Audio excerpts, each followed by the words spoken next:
That was close. And good afternoon, good evening, and good night. Welcome to today's episode of Law, News, and Laughter. We have a hell of a lot of ground to cover today. So may not be as in-depth legal analysis on various things.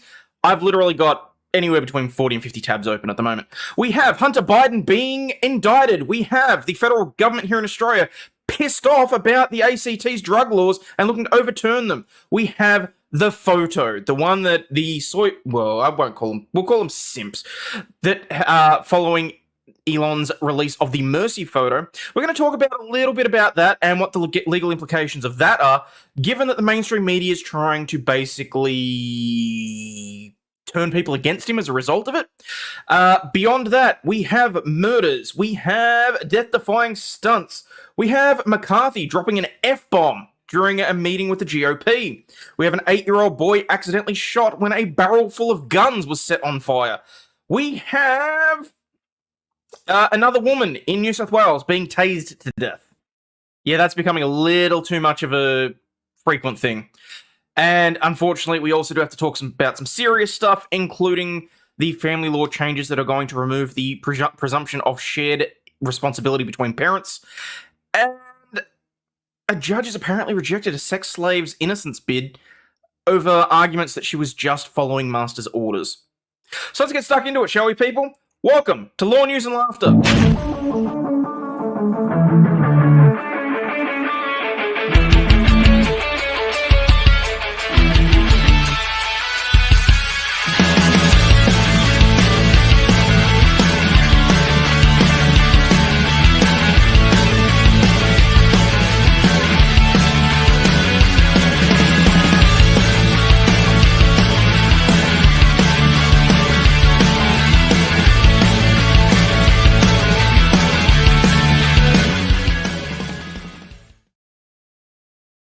Okay, now first things first, I'm going to talk about the elephant in the room, because thank you very much to the three of you watching over on Rumble. I'm not quite sure how to say that name. Krangusomangus. Hello, good to see you. That's a new name. Ghostry over there, thank you. And the 35 of you watching on YouTube. I'm fairly confident that at this point I have actually been shadow banned. Over the last 4 or 5 days, I've noticed that my videos have had less than half the reach that they normally do, less than half the views that they normally do, and we're getting less than half the usual actual viewers watching. So I'm doing what I can. If I need to, I may start making more of a shift towards Rumble. We'll see what happens. But I've also noticed it started taking subs away. So please, for the love of God, double check whether or not you're subscribed. Somehow I've lost 62 people in a week. I know that I'm driving myself crazy looking at those numbers. I shouldn't be. Whatever. It's a vanity thing. I've dropped below 30,800, so now whenever you look at me on YouTube, it's going to say 30,700. That annoys the hell out of me. Been getting notifications, but haven't had the chance to watch. No worries. Aaron Hack's not getting any notifications. There you go. It's because your evil twin's taking over your stream. I like the goatee. I like the flavor saver. You get shadow banned and I get notifications. Well, there you go. So, yes. Biggest gripe is that Rumble gives no notifications on the cell phone. Fair. The one thing that I have noticed is that almost everybody that is signed up to locals, it is free people. When I remember to do the notification, it goes out to everybody, and we do seem to get people coming in. So, FYI, Nicholas, MLS, and Vices are noticing the same exact declines. Vices lost 500 subs. Chloe, last night he messaged me because he lost 2,100 subs for about 2 hours. He actually dropped 2.5k subs. Like, that is ridiculous. Nandor loves it. Don't dare shave it. Fair enough. So yeah, there is that. But yeah, look, just addressing the elephant in the room. So I think certain factions are gearing up for what is going to be the long haul. I mean, I know that I've pissed off certain factions of individuals here in Australia, A, because of my position on The Voice, because of my position on a few other things, really. And basically, never been recommended your channel. I came here from Twitter. No shit. Really? Well, there you go. For you growing in popularity, appearing on other channels definitely helps. We'll get you we'll get as soon as you know. Love you with Vices and Mercator. Oh, thank you. Oh, actually, someone asked as well whether or not I checked in on Nick. Yes, for anyone that didn't know, he watched his stream last night, his Rumble stream. I don't know what the hell that bottle of alcohol was, but it hit him like a fucking freight train. And I don't think he realized right until the very end. He actually played the peeing song accidentally whilst he was still like reading through chats and stuff. We missed like 3 minutes worth of paid chats, which was, some people were pissed off. I thought it was hilarious. No way it was a glitch. No, I don't think so. Didn't see the numbers he was seeing. No, look, I couldn't see it externally either, but he sent me screenshots of the dashboard. So I'm not sure if it's a glitch or if it's whatever else, but it's a concerted effort, in my opinion. Anyway, I stuck around, made sure in locals that we sort of waited for an hour for a 5-minute local stream, which I think was perfectly fine. Point is, yes, he's alive. I checked, I made sure he's all good. Okay. I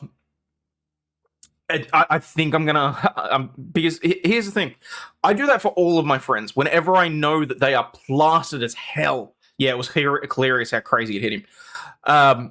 Whenever my friends are plastered as hell, I'm generally the responsible one. I take on the...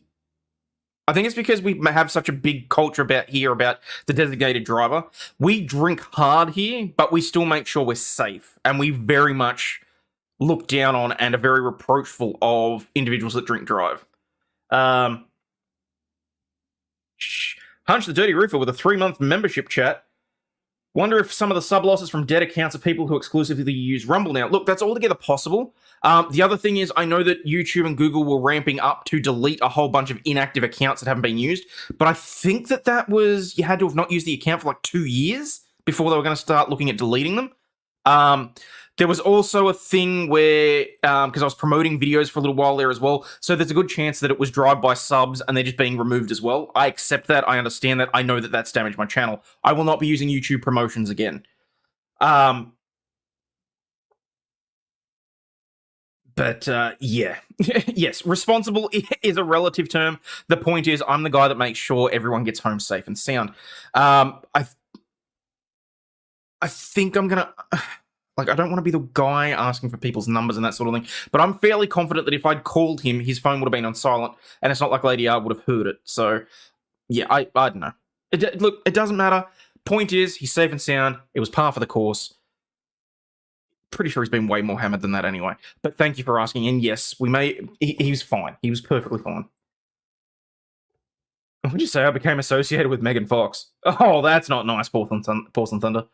They want to mask the less corruption that's coming out to air now. Well, there is that too, and we'll get to that too. Send him a meat wagon. Over 2,100 losses, no way that those are drive-by subs. No, Jason, so that's specifically, the 2,100 subs was for Vices. I'm fairly confident that was a glitch, but apparently his blood pressure was spiked for a little bit. As long as he woke up today, I'm pretty sure he would. Need to start making humans without a womb, sperm, or egg to bump up your sub numbers. I'll be right. It's a tube getting more money over ads and flushing the bots through sponsors, though the sponsors are getting smarter. Oh, well, there you go. All right. I have somehow managed to ramble for 10 whole minutes.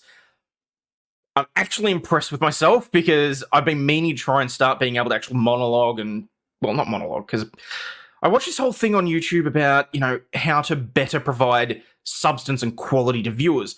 And one of the suggestions was you want to be a James Corden, you don't want to be a Stephen Colbert. You don't want to just be talking at the camera. You don't want to just be, like, chatting away. You want variety. You want things to change. You want things that are going to keep people interested and move from one section to another.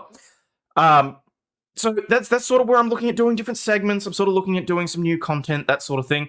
But look, I'll be perfectly honest. I have no idea what I want this channel to be. I'm happy just sitting here chatting and having fun talking to friends. I really am.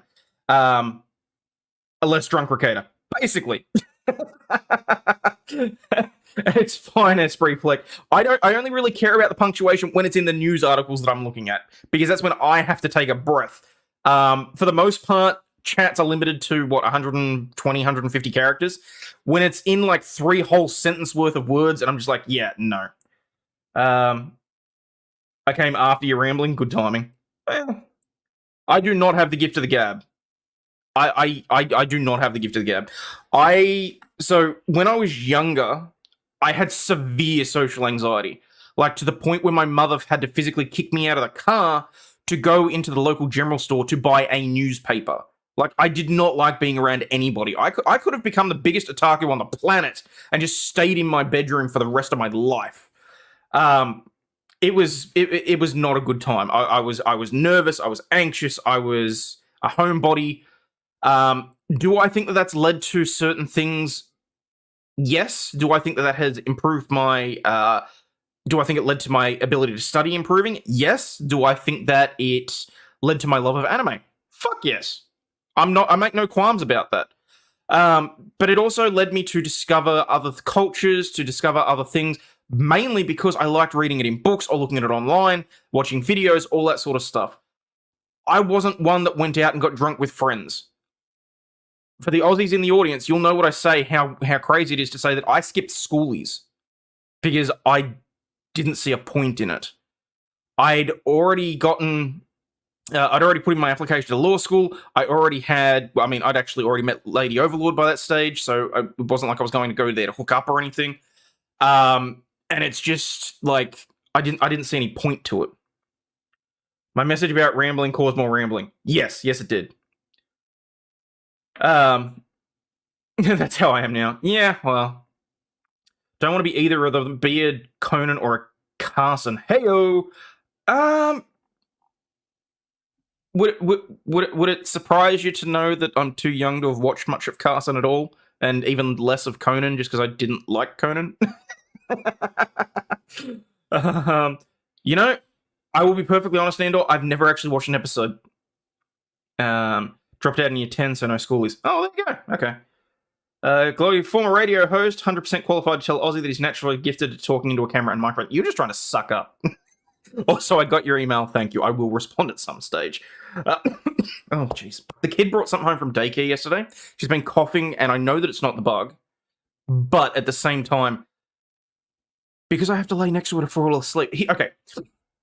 Here's something that is both really cute but really devastating as a parent. Do not, if you're someone that is looking forward to having your first child, do not get them to sleep in the first few months of their life by laying in the crook of your arm. People keep telling me it's dangerous. I didn't really care about that. I enjoyed the closeness with my daughter, having her cuddled up in the crook of my arm so she'd go to sleep, because she loved it. It was safe for her. It was protective. It was anything else. 5 years later, it hurts my shoulder. Thankfully, we got her to move into her own bed, which I'm very happy about, but she still sort of needs the company to fall asleep, and we're slowly weaning her off of that, thank God. It's been great having the bed back, but yeah, just be careful with it, okay? Be happy to be a Craig Ferguson. Oh my God, could you imagine if I could pull that off? Good God. Oren's alright, but definitely has fan service. Yeah, but I love a little bit of fan service in my anime. I mean, shit, what did I just finish watching? I went back and rewatched Freezing, which sort of generic, but can't really complain. What was before that? Oh, Isekai Cheat Magician. I watched that the week before. I just like having them like playing in my ear, just so that I can like have something on in the background. I used to constantly be in a Discord where I just had my earphone in just so I could have some interaction throughout the day, because I would get bored and left alone with my thoughts. And I basically just wanted to be able to chat with someone, but not necessarily have to chat someone. So sometimes I just sit there. People would know I was there, but I'd be on mute so that I could just like go about my day or whatever and keep it as a distraction. But now it's sort of, while I'm at work, that's not really appropriate because I'm around other co-workers, and, you know, laughing at inappropriate jokes is not great because then you have to try and explain the inappropriate joke. And that really doesn't go down very well at times. But anyway, so yeah. So what was I saying? Isekai Cheat Magician, very generic, very, it's, you know, transported to another world, I'm overpowered, I'm going to save the world, all that sort of stuff. Very generic, very formulaic, but it's okay for what it is. I'm not happy with how they finished it. I'm not happy that they're not going to be proceeding with another series about it, because I feel like there was more that could have been done with that. But that's really sort of what, yeah. Fan service for women who like watching gay dudes. Oh, okay, gotcha. Fair enough. My son's getting into anime. What is acceptable for a 13-year-old? That's a loaded question, Jason. Depends on what sort of area he's into. Is he into the magic fantasy side of things? Is he into the mecha side of things? Is he into just... I'm not going to lie, at 13 years old, you have to ask the question. Is he just interested in the fact that there's a whole bunch of anime where you get a bunch of panty shots? Need to double check, okay? Based on that, I can probably give you some recommendations. That's why I love working from home. I can have LawTube on in the background. Yeah. Ooh, for a 13-year-old, Full Metal Alchemist, probably a little bit... I mean, the original Full Metal, maybe. Brotherhood might be a little bit out there for him. Ones to specifically avoid, I would say. If he starts talking about Hellsing, Elfenlied, they're probably a little bit too out there. You know what? Any of the recent Gundam series for mecha would be a good place to start. Neon Genesis... Maybe the remakes, it might still be a little bit old for him. One Piece is a good place to start. Fairy Tail. If you can manage it, have him skip the Naruto phase, because everyone regrets their Naruto phase. Assassination Classroom's good. Oh, Jesus. And now we have 75 people, and you've been listening to me talk about anime for the last 5 minutes. Okay. Danger 5, I do like Danger 5. If he's more mature as well, something like Goblin Slayer, but you'd want to sit down and watch a few episodes to see how he engages reaction. But anyway, alright, let's get stuck into it, because we do have some crazy shit that's happened, and I've got a shit ton of tabs open. So let's get started, shall we? Alrighty. So we're going to start with this one, because this one has me a bit pissed off. So the federal opposition, so the Liberal Party... I know, tell me about it. The Conservatives are called the Liberal Party here in Australia. Have said that if they get back into power... Well, no, it's not even if they get back into power. They've said that they're seeking to overturn the Australian Capital Territory's decriminalisation of the small amounts of drugs. Now, for anyone that saw my comments on it, or my tweet about it, or whatever else earlier, for anyone that missed it, the Australian Capital Territory is a, 2,500 mile square area. It's a separate territory, so it's like a state, but it's not a state, and it encapsulates Canberra, where the federal politicians live. Well, not live, but where the federal politicians work, or they're supposed to work. I struggle to call it work. And about another 400,000 people that are around that. Now, a lot of them are the people that support Queensland, or that live in Queanbeyan, which did I just say Queensland? Jesus. They support the Parliament, or, the janitors or whatever, right through to whatever. Point is, this tiny little state decided to decriminalise all illicit drugs. You could have meth, crack cocaine, heroin, MDMA, ice. And if you were found with certain amounts on your person, it was a $100 to $160 fine, or a referral to drug counselling. Now, at this point, I was sitting back going, yeah, okay, it's good for the goose, but not for the gander, because it was the area where all the federal politicians are, and it was everywhere else they're trying to make criminals out of other drug users. I mean, look at what they're doing to clamp down on cigarettes. Look at what they're doing to clamp down on nicotine and vaping and whatever else. And as it turns out, this is another case of the Australian Capital Territory basically trying to stick a finger in the federal government's eye from right beneath their nose. For anyone that doesn't know, the Australian Capital Territory was one of the first states in Australia to legalise gay marriage. The federal government then turned around and overturned it. It was about, 2-3 years later that it was federally passed, but... that's what it sort of looked like. It looked like they were excluding themselves, and that's where it sort of, I was not happy with. Of course, the Fed boys wanted to make cocaine legal for themselves. Well, as it turns out, the federal opposition have decided that they are looking to overturn the drug laws now. Michaela Cash, lovely. Federal politicians are once more trying to override ACT legislation, this time seeking to overturn the decriminalisation of small amounts of illicit drugs, including cocaine, ice, and heroin. Shadow Attorney General Michaela Cash has introduced a private senator's bill, the Australian Capital Territory Dangerous Drugs Bill 2023, which will be debated next month. Now, this is a private member's bill. It's not actually supported by either major party. It's definitely not government-sponsored. These are a dime a dozen, and half of them that get left on the Parliament floor. You can actually go through and look as to what bills have been stalled for however long. I'm unsure whether or not she's done this with the backing, and if it is actually the opposition, or if it's purely Michaela trying to be a Karen and ruin everybody's fun. Where are we? Where are we? Under the ACT laws, which were passed about a year ago, and that's the other thing. They've known about this for a year.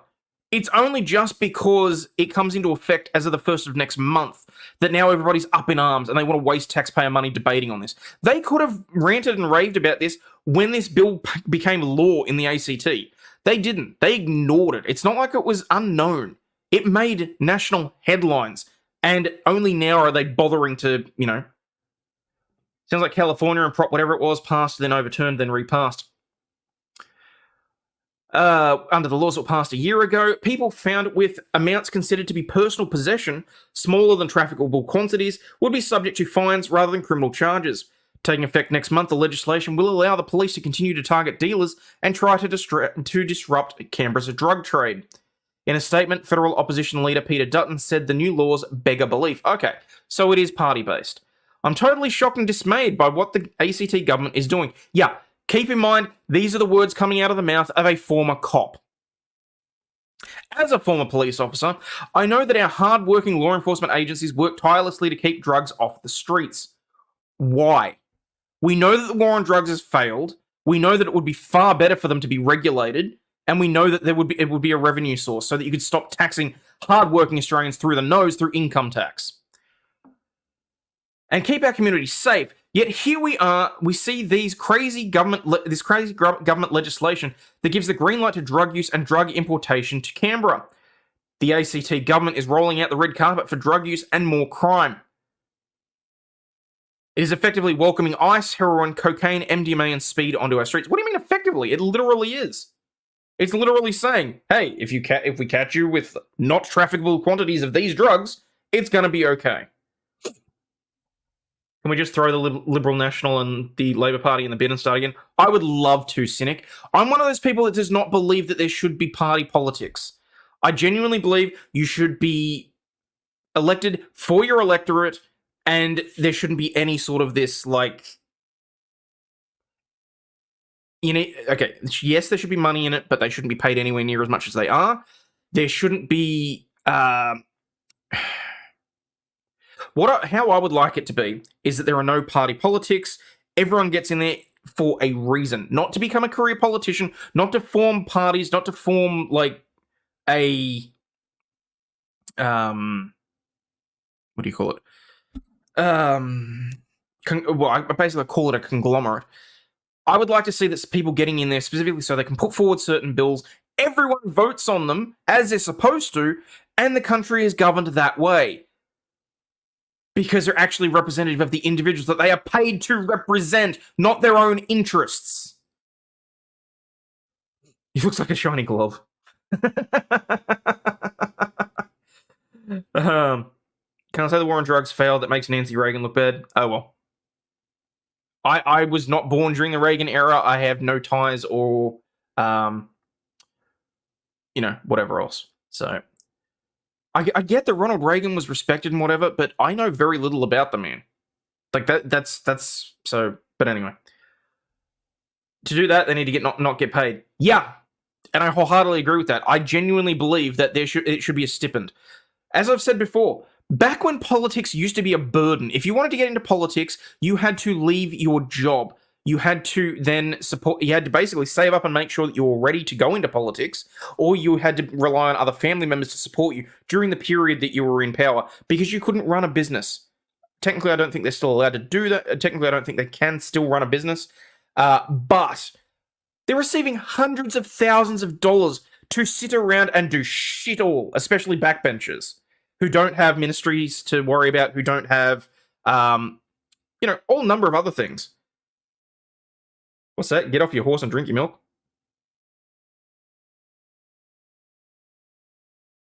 No, pollies did not get paid in Australia at first. No.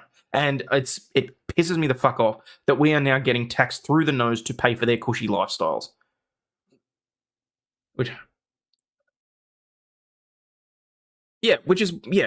That was why only the rich could be politicians. Yes, look, that is true. But that's why the stipend was introduced. And I don't have an issue with there being a stipend. I don't have an issue with a living wage being paid. But that should be the median or the mean or the average wage of what an individual in Australia makes. It shouldn't be hundreds of thousands of dollars. It should be enough to put bread on the table. It should be enough to put some beer in their belly. And that's about it, really, as far as I'm concerned. Oh, that was John Wayne. Oh, okay. All right. Anyway, the ACT, yeah, got that. Mr. Dutton said the coalition was urging Prime Minister Anthony Albanese to support a bid to quash the laws. The Australian Federal Police have warned that the laws would lure recreational drug users to Canberra and spark an increase in drug-related deaths. If they're going to have it on their person anyway, and the difference is whether or not they are being handcuffed and put in chains, or if they're going to be given a fine, I'm sorry, I don't give a shit. The drugs are already there. This is the straw man argument. Oh, if we make it so that it's okay for people to have drugs on them, they will have drugs on them. They already have the drugs on them. The people that actually give a shit about this already have the drugs on them. Canberra's not that big of a place, okay? Need a goatee on your balls and call it a scroty. They're manly.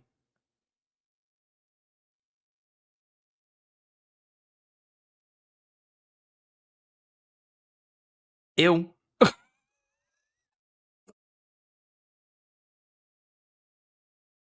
Politicians should be paid what the minimum wage is. That'd be nice, yeah. Police resources are already scarce. This will be a disaster as drug dealers see Canberra as a new booming market for organised crime. This is madness. Senator Cash said she believed the ACT legislation had opened the door to dangerous drugs. They were already there. Where the PM is and where Labor, Senator Katie Gallagher, where are they on the issue, she asked. This is a test of leadership for the PM and his Canberra senator. In a statement, the ABC Labor Senator, ACT Labor Senator, and former Chief Minister Katie Gallagher said the laws were a matter for the ACT Assembly. The ACT Assembly is a mature parliament democratically elected by ACT voters, in a statement. That was a fantastic facial expression for the scroty. Well, I've spent my career in public life supporting the rights of Canberrans to determine their laws, policies and programs under which they are governed, and it will continue to do so despite attempts by the federal opposition to try to undermine them. Canberra Liberals leader Elizabeth Lee said this morning she was concerned about the proposed legislation by her federal counterparts. Ms. Lee said she feared the intervention could contravene the territory rights. The Liberals, the same party, just at the state level instead of the federal level, is telling Michaela Cash to fuck off, that she doesn't want the federals intervening. Their own party is telling them to stay the hell out of it. Ms. Lee said she fears the intervention will contravene the territory rights. The Canberra Liberals will always stand up for territory rights, and I'm very concerned about any step that will diminish that. I do not agree with the action being taken by the federal coalition to seek to overturn the legislation that was passed by the ACT Assembly. She said she disagreed with the new laws, but with the involvement of the federal coalition, it would not be the way to overturn them. At the time this bill was debated, the Canberra Liberals strongly fought against its introduction. We did not support the legislation then, we do not support it now, and we're committed to repealing it in government. The only way to get this law overturned is to vote the Barr-Rattenbury government out at the next ACT election, not having federal intervention into ACT laws. Yeah, it's literally the kids saying to their mum, I don't want you sticking up for me at school. Just because I had an argument with another kid doesn't mean you come in and start yelling at them. Way to embarrass the kid. Senator Cash's bill is the third attempt by federal parliamentarians to block or change the law in recent months. Huh, then why is this the first one that I'm hearing about? Oh, probably because it's getting closer to the date that it's actually coming to be introduced, and this one's actually come from Cash. So, yes, Digger, I can see you. A federal ban preventing the ACT and Northern Territory from legislating voluntary assisted dying was overturned in December last year, and a bill seeking to force an inquiry into the ACT government's takeover of the local public hospitals was defeated yesterday. See, and this is the issue. Like, I get that territories are separate. They're different from the states because they do technically still have a certain level of federal control. But at its base level, it still should have local representation, and the assemblies of those areas should not have to worry about federal intervention. Wait, what was that? Hang on. Sorry, I think I've missed something and I feel like a dick. Give me a second.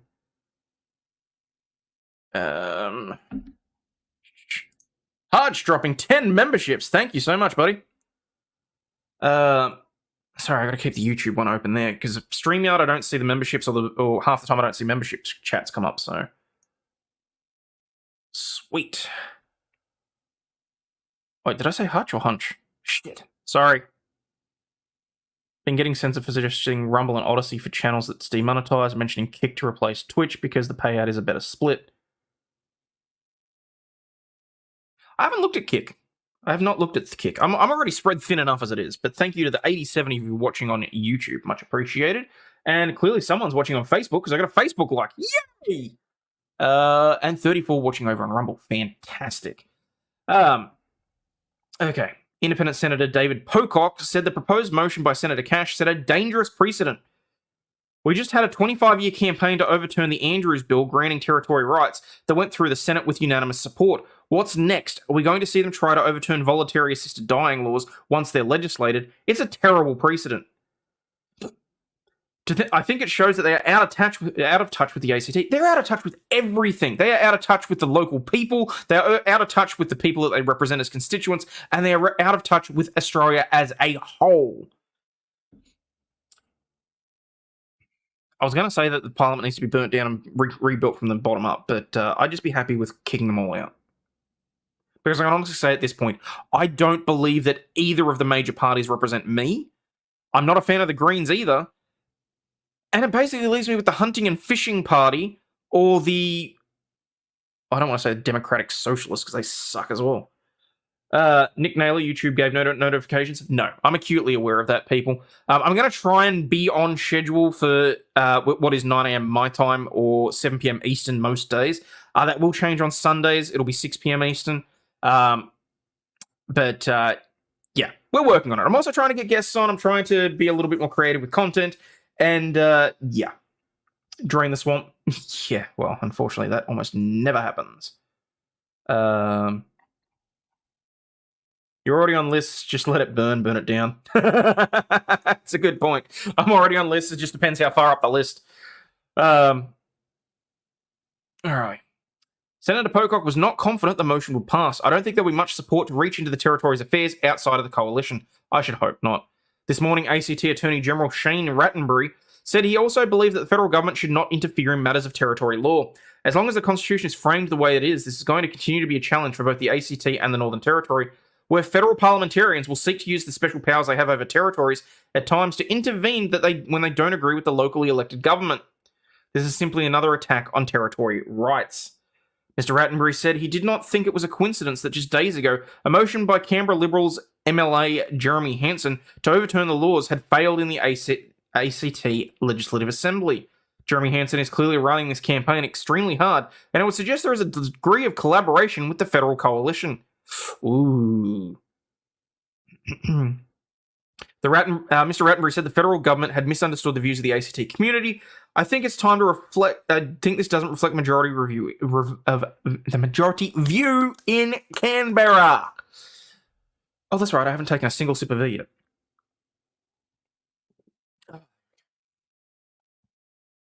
They've seen that the Liberal Party now has no representation here federally for the ACT. Oh my god, how much longer is this article? Okay, it's right there. All right. Last week, the ACT's Chief Police Officer, Neil Gagman, said he was preparing his officers for the upcoming change in laws. He said officers stationed in Braddon and the city had been trained and warned about changing their attitudes to drugs, but he said he had some concerns about the effects of the laws. And I'm concerned about people trying drugs who haven't historically done it because there will be confusion, particularly for young people.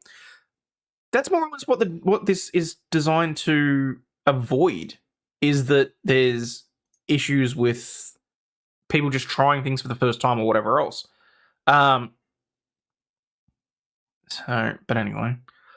He said that he had some concerns. I think it would be really naive to think that people in Canberra, people aren't going to come to Canberra and try something different. I tell you what, though, you know what? People aren't going to be complaining about the increase in tourism. So, no, look, I'm not a fan of the federal government trying to stick its nose in where it doesn't belong. I don't believe that politicians should be working their way down the hierarchy, but, that's just me.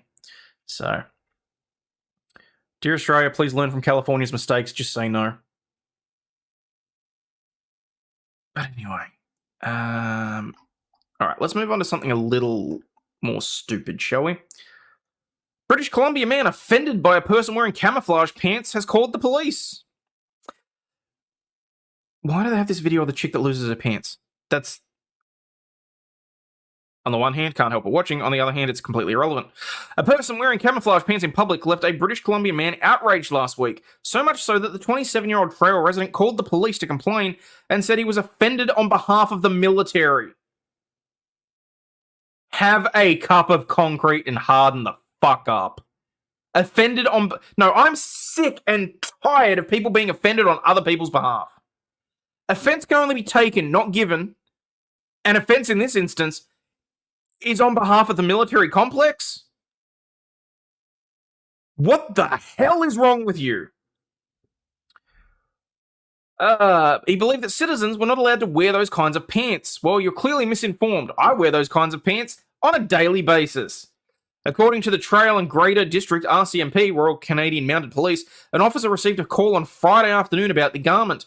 The man requested that the officer find the man and remove his pants. Police say the officer informed the man that the removal of someone's pants would be illegal even if they were camouflaged.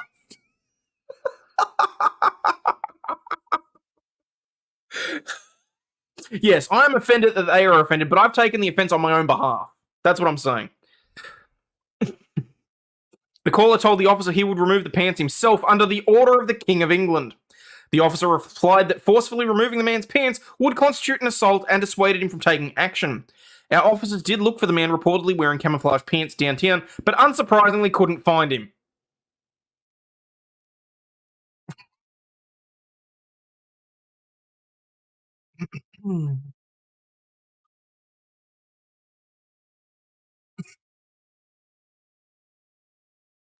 Under the order of the King of England. Buddy, this is not England. Canada doesn't have a monarchy. Kick my butt. Sol Luna can honestly say that, yeah. What? The woman is from near me. I have no idea what she's talking about. Camo has been popular since the 90s, for fuck's sake. Yeah. So there you go. That was a nice little tidbit, wasn't it? Okay. Police storm street after prankster hangs fake body parts out of neighbour's wheelie bin.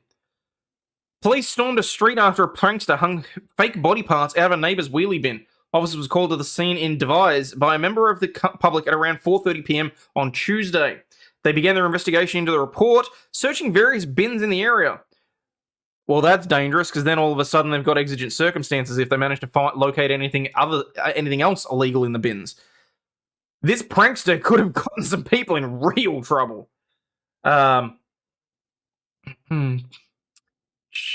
or prison. A local resident then flagged them down to explain and told them that it was a prank that had gotten out of hand. Officers inspected the body parts, a hand and 2 feet, and confirmed them to be fake. Following the incident, he said, "I put them in our neighbour's bin, sticking out. They're very good limbs. They do fit. They do look lifelike. I've put them in a bag so they can't be seen now. It's just a practical joke that got out of hand. I had something for this for Halloween. Only put it out on the day." Yeah.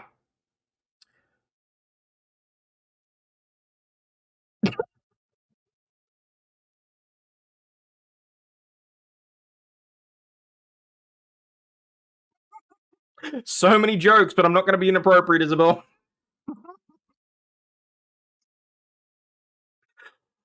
Oh, okay. A stolen fireboat has prompted a pursuit on the Columbia River. A Portland fire and rescue boat was stolen Thursday morning, leading to a chase down the Columbia River. According to Portland Fire and Rescue, Rescue Boat 21 was taken and driven up the Columbia to Kalama, prompting local law enforcement and the Coast Guard to pursue. The boat was beached near Kalama, where authorities said the suspect leapt from the boat and was chased on foot. According to the county sheriff's office, the suspect is in custody. Oh, how much damage did he do to the boat? Where's the video? Is now in the Multnomah County Jail, accused of stealing a Portland fire and rescue boat overnight. This is file video of that very boat several months ago. Multnomah County Sheriff's deputies say 44-year-old Dustin Knutson stole that fireboat from the station at the Hawthorne Bridge and then headed up the Columbia River. Well, a Coast Guard boat later caught up with that stolen boat near Kalama. That's when the Coast Guard took Kalama, my apologies. Custody. Portland firefighters say the boat did sustain damage, sharing a picture of a broken propeller. Oh, well, I mean, look, if the broken propeller is the only thing, I mean, I do feel slightly sorry for this guy, because clearly he just wanted to be a firefighter on the water. That's joyriding in Portland. It's not a crime. Must be one of those Oregon students who didn't pass a comedy test for reading, writing, and math to graduate from high school. You know. All right. Okay. It's the other elephant in the room, or the donkey in the room. I can't remember which represents which party. But let's talk about Hunter. Because not only we're going to talk about the fact that he's been indicted. We're going to get to that. Don't stress. But apparently he's also suing the Trump aide over the data leak. In the lawsuit, Garrett Ziegler is accused of violating a computer fraud and data access law in California. A legal team representing President Joe Biden's son Hunter has filed documents in court demanding a trial, accusing a former Trump aide of violating data access laws in California. The lawsuit stems from the leak of private data from the laptop that the president's son owned. You mean the one that supposedly didn't exist and got left at a computer shop and was out in the public for how long? And the FBI didn't even know where it was until a senator, or was it a senator or a member of Congress anyway, held it up in the middle of a meeting and said, "Hi, I have it here." Yeah, that laptop, I'm not sure you can really accuse them too much about that data leaking. I'm just saying. Incoming pardon. Democrats are the asses. Oh, donkey, damn it. Sorry. In the court documents, a former aide to the Trump administration trade advisor Peter Navarro, named Garrett Ziegler, is accused of violating California's computer fraud and data access laws. Ziegler and other co-defendants who are not expressly named in the court filings are alleged to have gained access to thousands of emails and a host of videos and other recordings. Democrats are asses. Okay, I shall remember that from now on.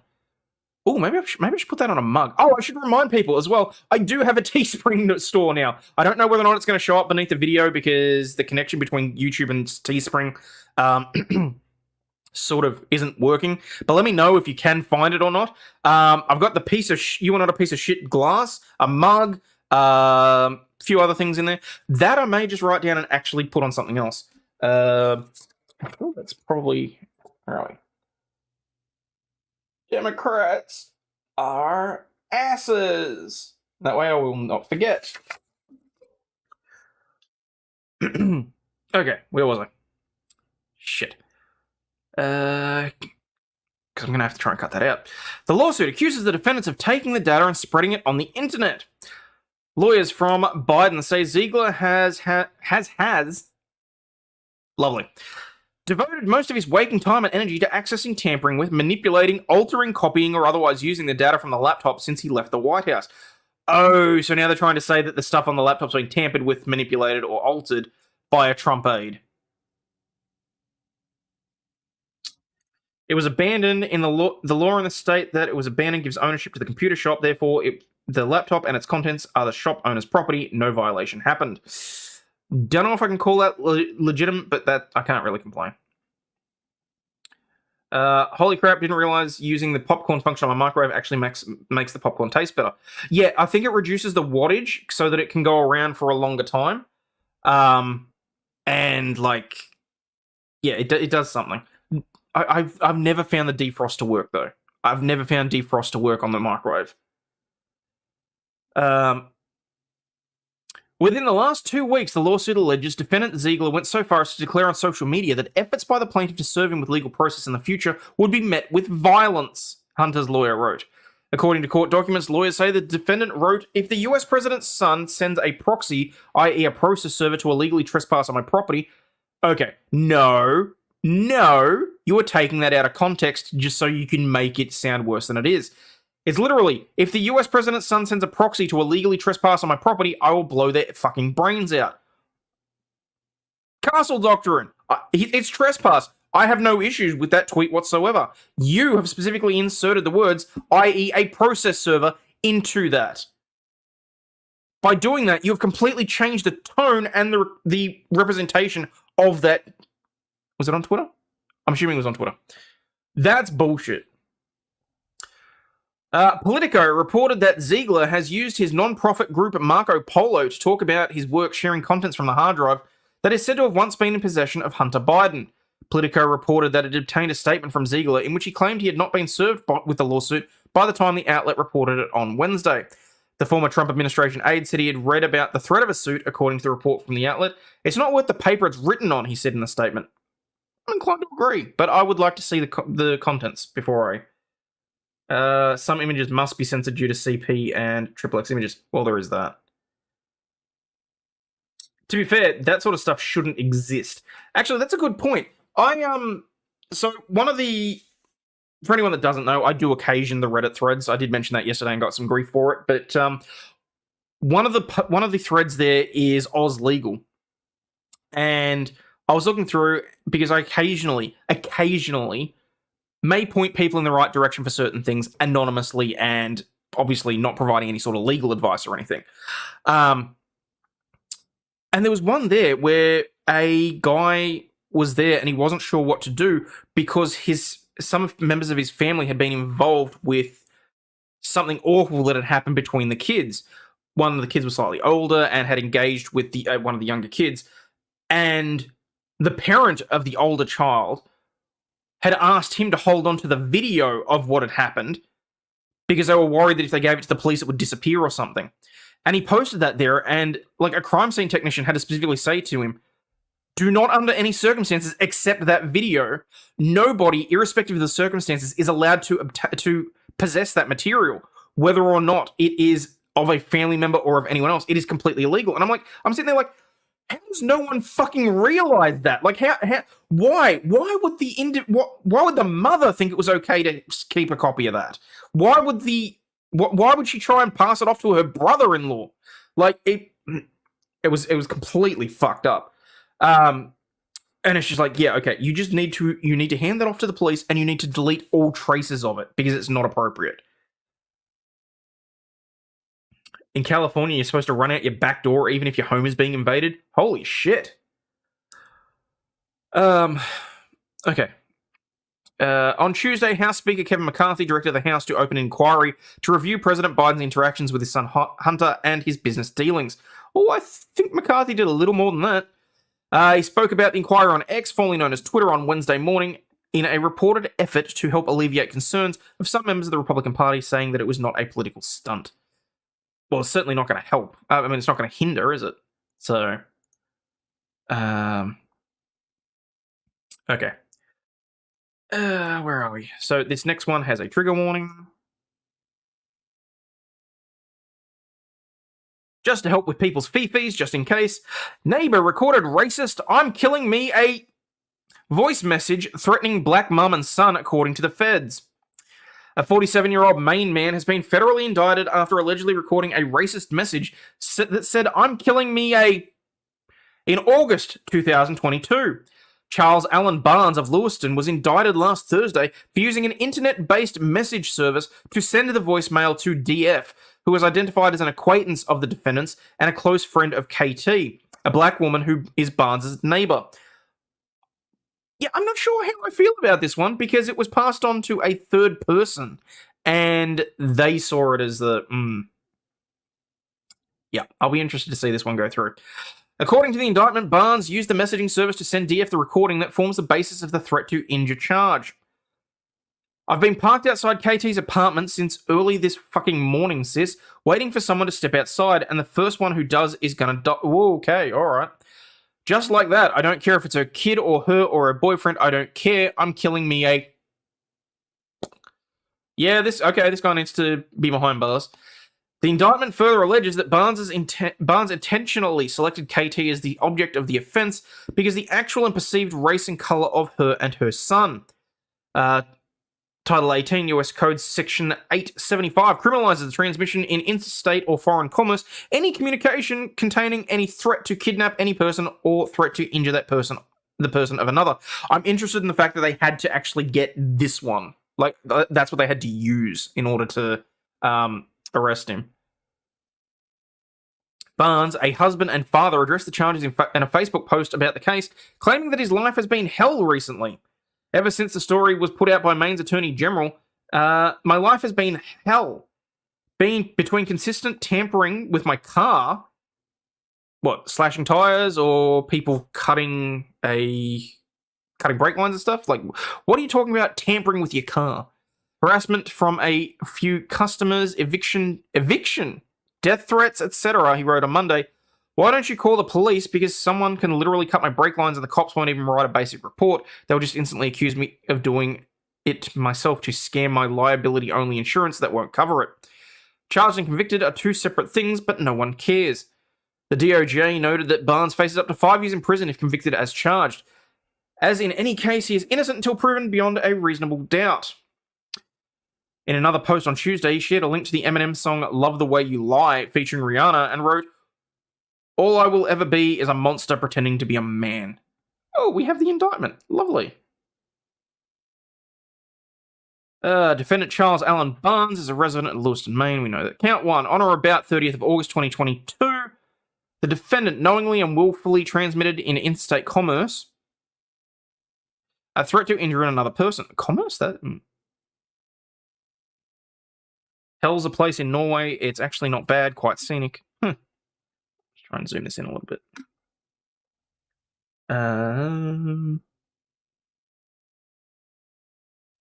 Okay. Specifically, he used the internet-based multimedia messaging service to transmit a recorded message to DF in which he stated, "I've been parked outside their apartment since early this fucking morning, waiting for someone to step outside."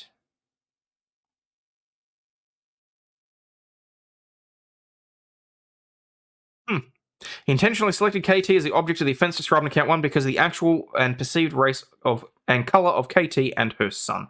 So there you go. I'll keep an eye on that one. Hell, Michigan has a gas station and gift shop. Oh, really? Huh. That's cool.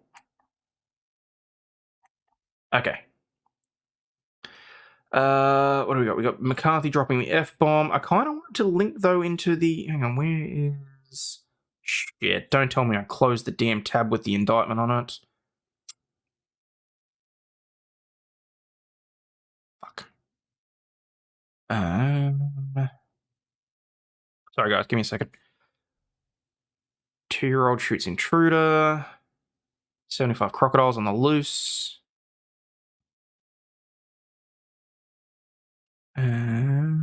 I must have closed it. Oh, no, there it is.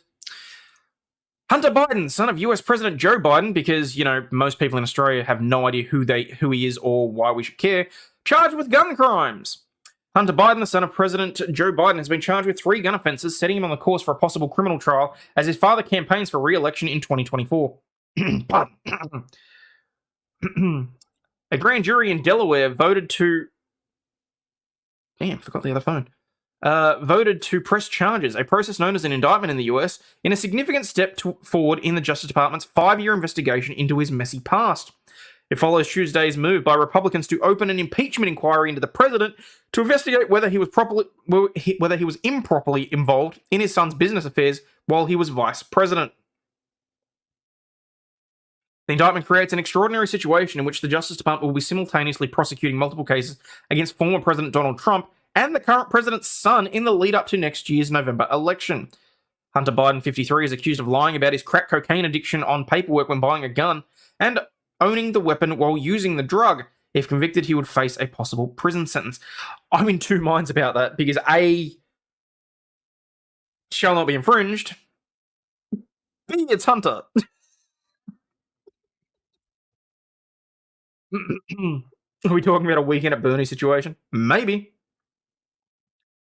The charging documents, which they linked there, which I didn't open, allege he bought a Colt Cobra 38 SPL revolver from a dealer in Delaware in October 2018 and provided a written statement certifying he was not an unlawful user of or addicted to any stimulant, narcotic drug, or any other controlled substance, when in fact he knew the statement was false and fictitious. A court date is yet to be set. Shortly after his son's indictment, Joe Biden delivered a speech to his so-called Bidenomics economic strategy in Maryland. He did not address his son's indictment, of course not, because if he's not reading it off a script, they literally shut it down, as we saw from that news conference the other day.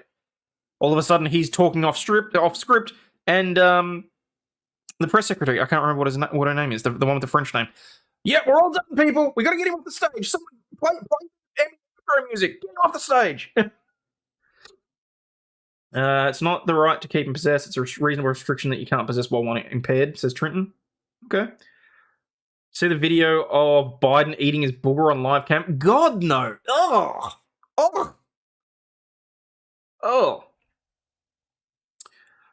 But Hunter's lawyer, Abby Lowell, told the Washington Post Hunter Biden's possession of an unloaded gun for 11 days was not a threat to the public safety. That's twisting words and semantics if there ever was some. Possession of an unloaded gun? What, are you fucking kidding me? Because it would be so difficult to get ammunition.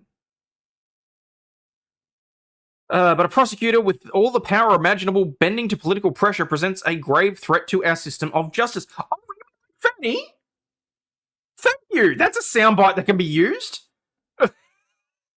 A prosecutor with all the power imaginable bending to political pressure presents a grave threat to our system of justice. Did you borrow Hunter's revolver to shoot yourself in the foot like that? It is the first time in US history a sitting president's child has been charged with a criminal offense and promises another political headache for Joe Biden, who is facing low approval ratings. Recent polling suggests that Americans believe he is illegally or unethically involved in his son's business affairs, despite multiple Republican-run investigations failing to produce proof. In June, Hunter Biden looked set to avoid a trial after reaching a plea agreement with the Justice Department. Under the deal, he was to plead guilty to 2 tax misdemeanors relating to failure to pay taxes in 2017 and 2018, and enter a pre-trial diversion agreement on the gun charge that would have required him to stay drug-free for 2 years. Yeah, well, that's going to happen. Republicans had criticized the plea deal, accusing prosecutor David Weiss of going easy on Hunter Biden. The Trump-appointed district court judge at Maryland Noriega refused to allow the deal after discovering the two parties had different views on how much it would shield Hunter Biden from future prosecution. Hunter Biden could still face prosecution on the tax charges in another jurisdiction, possibly California, where he now lives. Oh, I doubt that.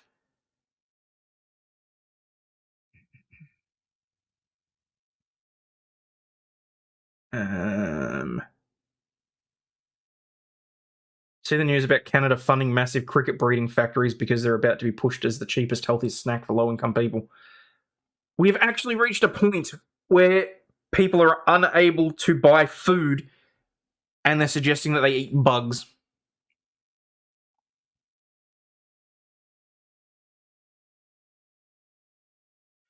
What the hell is wrong with this world?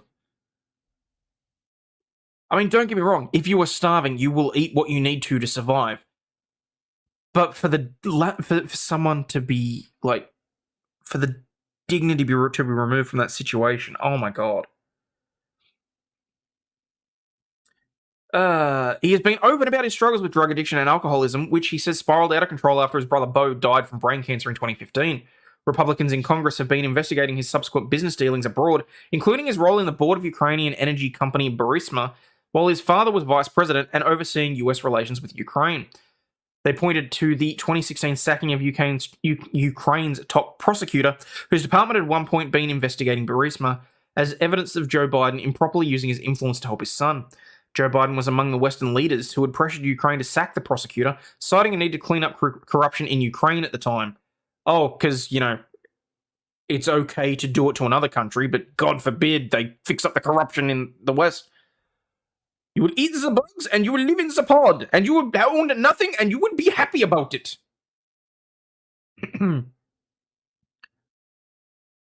Things are too expensive now. It literally takes 2 incomes of at least 100K to live comfortably. Yeah. Yep. Everything has gone up in price. Everything is more expensive, but wages, living incomes have stagnated. You keep seeing the fucking charts where you see the cost of living, the cost of property, the cost of vehicles, the cost of everything else, and then you see incomes, and it's like this. The only thing I can say is an ellipsis. Okay. He had previously said he did not benefit from them and was not involved in his son's business dealings. Of course he said that. Of course he said that. Where's the indictment? Oh, you know what? I just got to turn that off. Like, I appreciate people sending me messages and tips and stuff on the separate line, but it still just needs to be quiet. Okay. So, the indictment. Company 1, located in Wilmington, Delaware, possessed a federal firearms license and was authorized to deal in firearms. Holds a license, amongst other things, to sell firearms and ammunition, rules, regulations, da-da-da.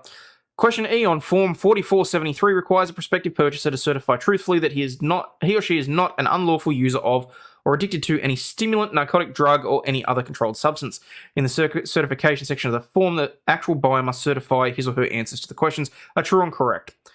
They understand that anyone who answers yes to question 11E is prohibited from purchasing or receiving a firearm or making any false oral or written statement is a punishable crime as a felony under federal law.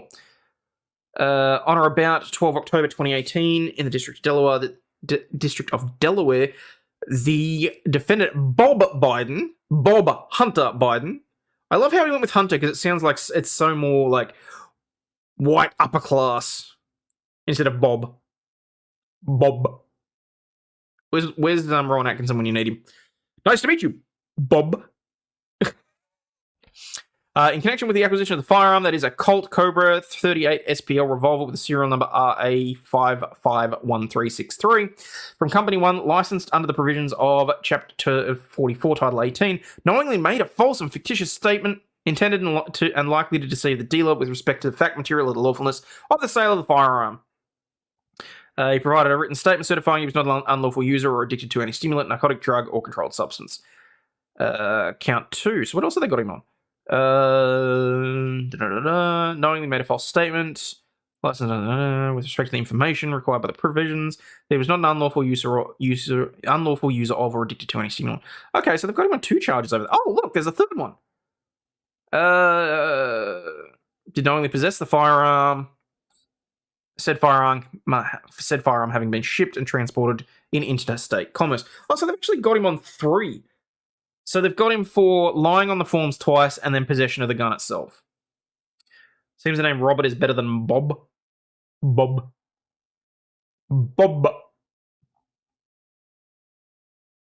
Okay. All right. Now, moving on.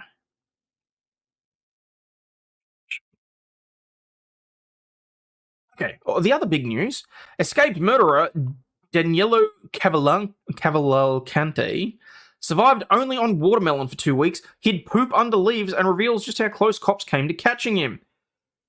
The captured criminal told cops he survived for nearly 2 weeks on stolen watermelon, and that officers scouring the heavy Pennsylvania underbrush for him had gotten so close they nearly stepped on him 3 times.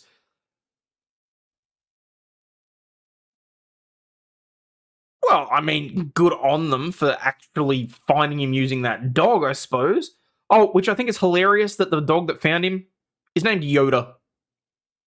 You really got the 2 ends of the spectrum with the name Yoda, haven't you? You got the bulldog that sits there and shows his ass, and you got a cop dog. Where are we? A fur missile found him. Yeah. Good doggo. The 34-year-old convicted killer was brutally honest after he was apprehended Wednesday morning, sharing how he even buried his poop to avoid getting tracked. He said he did so on 3 occasions. He said that on 3 occasions law enforcement did almost step on him. They're about 7 or 8 yards away from him. Cavalante, who, I can't get the name right. The murderer, who escaped from Chester County Prison on August 31, had been sentenced to life for stabbing his ex-girlfriend to death in front of her 2 young children in 2021. Prosecutors are expected to levy heavy additional charges for the crimes that he committed during his 14 days on the run. He's already got a life sentence. What the fuck is the point? Charge him with it. It's going to be a concurrent sentence. Just move on. Don't waste the court time. After crab walking up and over a pair of closed-set walls and escaping jail, he was able to survive for days eating watermelon he'd stolen from a nearby farm. The escapee drank water from a stream, hid within dense brush, and only moved at night. To cover his tracks, he hid his feces under a pile of leaves. Why are they so focused on the poop? Yeah, no, I get it, Trent. I know why they're doing it because, I mean, yeah, look, if he was sentenced to life with parole, then maybe. But I mean, hang on, let me actually check. What was he convicted of? Terrified family of woman killed by the prison escapee was under 24-hour security. Oh, good. I'm glad that they sentenced to life in prison. Let me just double check here.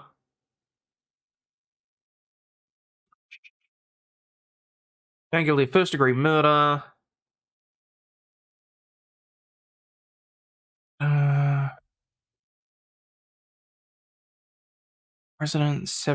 Victims, then 7 and 4-year-old children were present.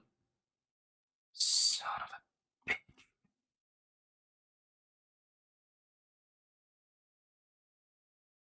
It doesn't say. Doesn't specifically say if he was with parole or not. Anyway, doesn't matter. Doesn't matter. I'm getting lost in the weeds. We believe he was brutally honest. He described things such as hiding his fecal matter under the leaves so we couldn't detect him. When asked how he changed his appearance while on the lam, the clean-shaven man said a backpack he had stolen contained a single razor. He also told police that had he not been captured, he soon planned to use the firearm he had stolen from someone's garage to flee the country. Doggo! He intended to carjack somebody in the community and head north to Canada, or either try and get back to Puerto Rico. Dude, don't head to Canada. Good God, they'll put you to death. Yes, you murdered someone. Yeah, okay. We think you're ill. Let's assist you with voluntary assisted dying. Actually, maybe head to Canada. Also, guys, I'm just going to take this brief step because I can see that there's now 95 of you watching on YouTube. Just maybe double check that you've hit the like button. Double check whether or not you are still subscribed. I'm down 62, but somehow just dropped below the 30,800 mark.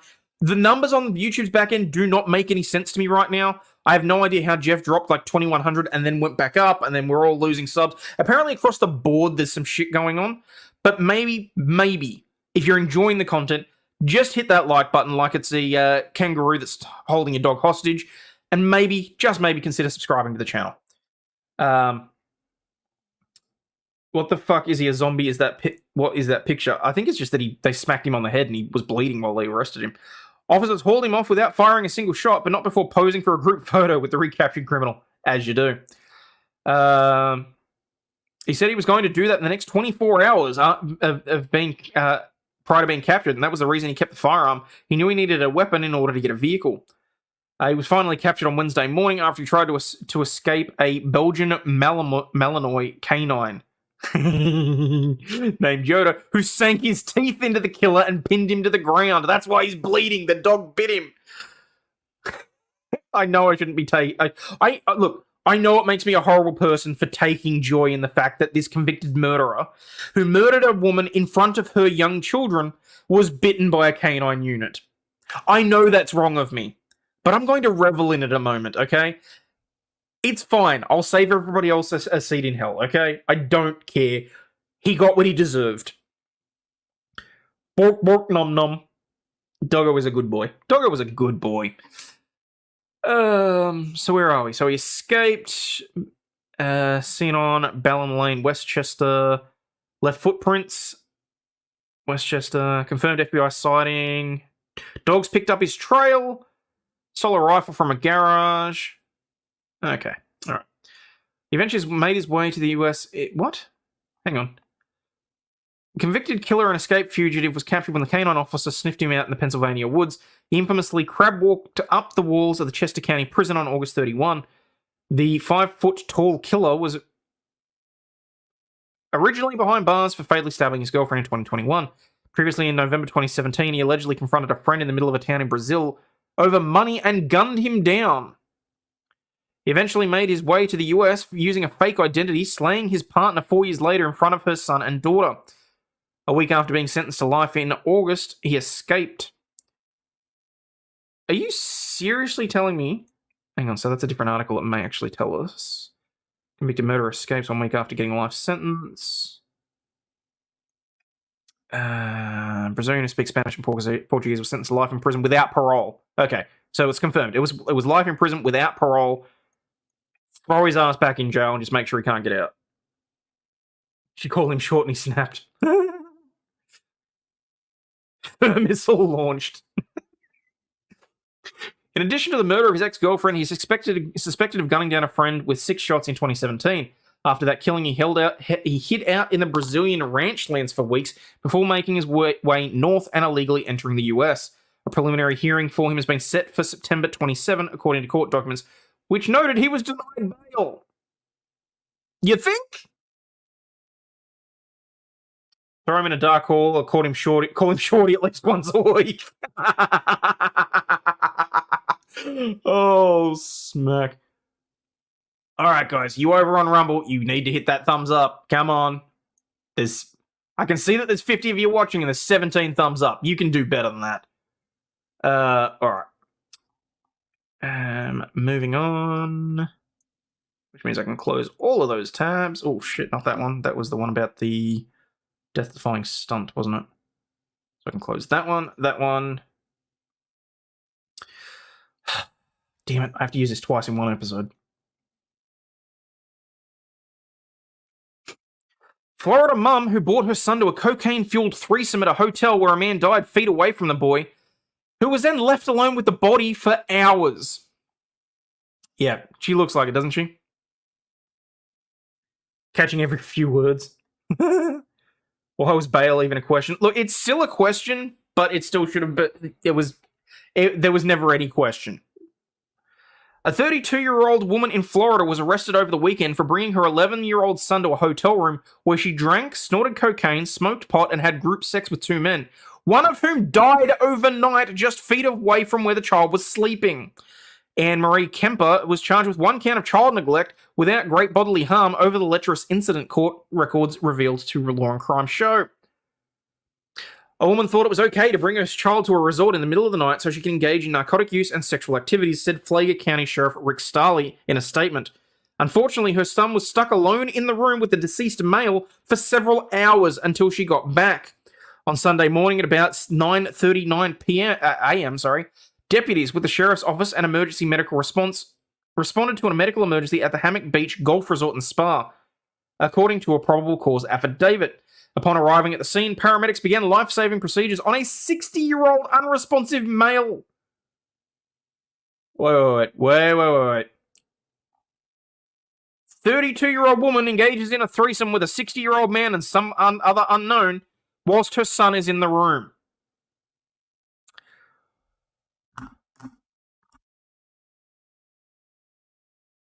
What's with these outstanding people having drugs and death in front of their kids? It's a good question. After extensive life-saving measures were exhausted, the man was pronounced dead. Deputies spoke to Kemper, who said she had been staying at the hotel room after the deceased man and another 52... Oh, fuck! Oh! She's 32. The dead guy's 60. The other one's 52.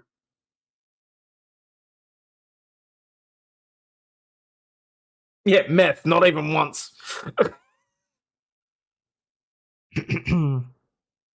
The affidavit notes that Kemper also had her 11-year-old son on her at the scene. The cause of death was not immediately clear. I'm going to go with narcotics. Authorities said they found marijuana, Viagra, burnt blunts, and a silver tray with a white powdery substance that appeared to be cocaine inside the room. It's also important to note that numerous sex toys were located in the bathroom and condom wrappers were located around the bed. In an interview with investigators, Kemper said she met with 5 men at a bar the previous night, where they stayed until 2 a.m. before picking her son up from his grandmother's house and going back to the hotel room.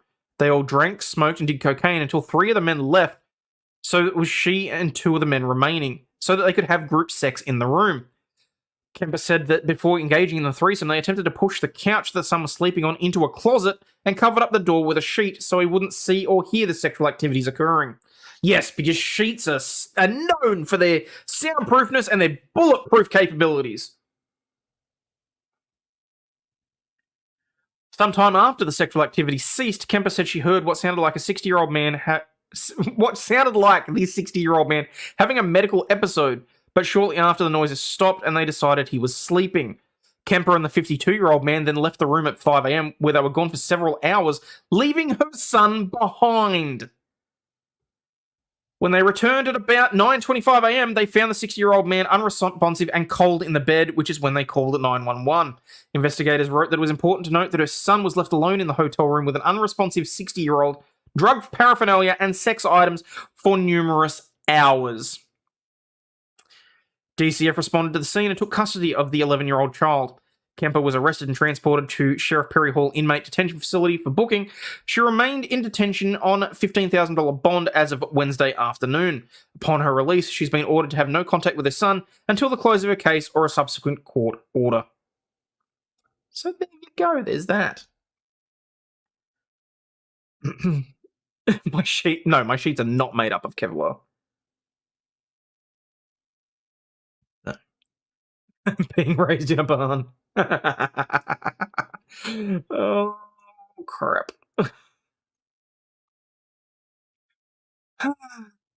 Like a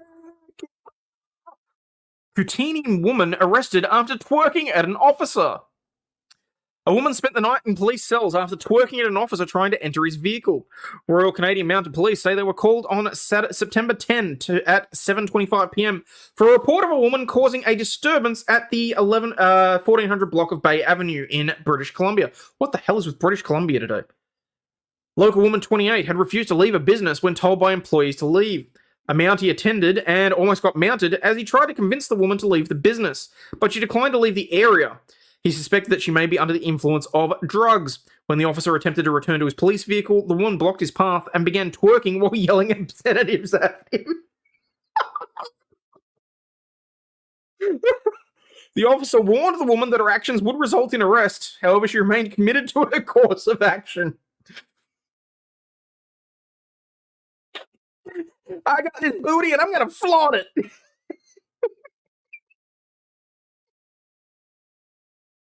The woman was arrested for breach of peace and public intoxication and was lodged in cells at the Royal Canadian Mounted Police Detachment until sober. She came into this incident like a wrecking ball, said the sergeant. Oh my god. Twerking is going to be a thing no one understands in 50 years. I don't know. I mean, look, twerking exists because there's a certain subset of society that doesn't know how to dance. So they've literally devolved to the whole baboons flashing their ass at their mates because they want sex sort of thing. That's how I equate, and there's nothing racial about that. It's literally any woman that twerks is trying to show off her ass. So it's literally what they breach of peace. Such a Canadian thing to say. Let me work it, my thing down, flip it, and reverse it. Oh. Loose emu captured after more than 2 weeks in Massachusetts. Animal control officers in Massachusetts wrangled an escaped emu after the bird was on the loose for over 2 weeks. Lakeville Animal Control Officer David Freites, who warned residents to be on the lookout for the loose emu on August 27, said the bird has now been safely captured. He posted a picture to Facebook showing the emu in a crate. He said the emu was captured on a property vacated by the animal's former owner, who had moved out of state. Oh, the poor thing was homesick. Oh. I got arrested at the Gabba once for drunk and disorderly. At the Gabba? Are you serious? I thought drunk and disorderly was a requirement for being in the Gabba. Hello, Flux. Documentaries will show twerking side by side with trans kids in lobotomy. Oh, Fedorovsky.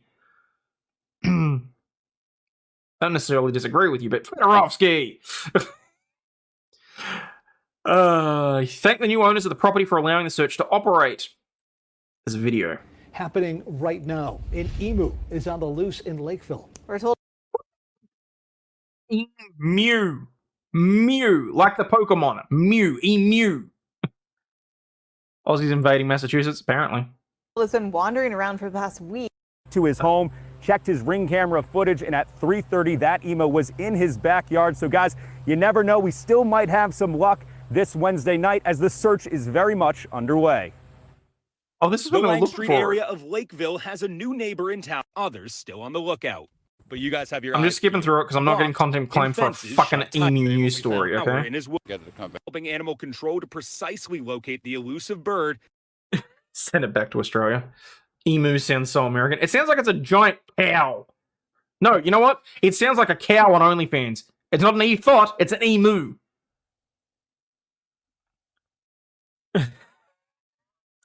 Last person to be making fun of bad pronunciation. Bite me, Ambic. No, war criminal is being cited. I want to take that. I want to save that video. I got to contact the owner of that video, the one that the 3D footage of the Emu War. I need to be able to use that on a regular basis. It was a scout for the coming invasion, possibly. Very, very possibly. Okay. Got that. Got that.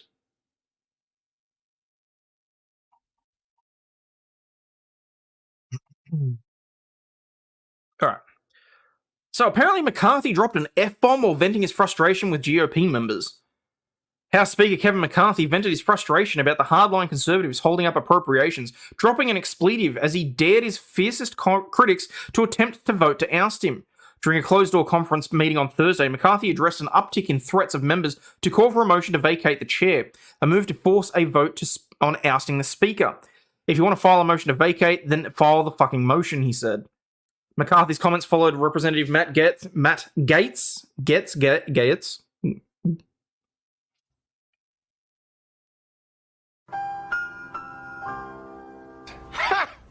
Gay! Just because I couldn't pronounce it.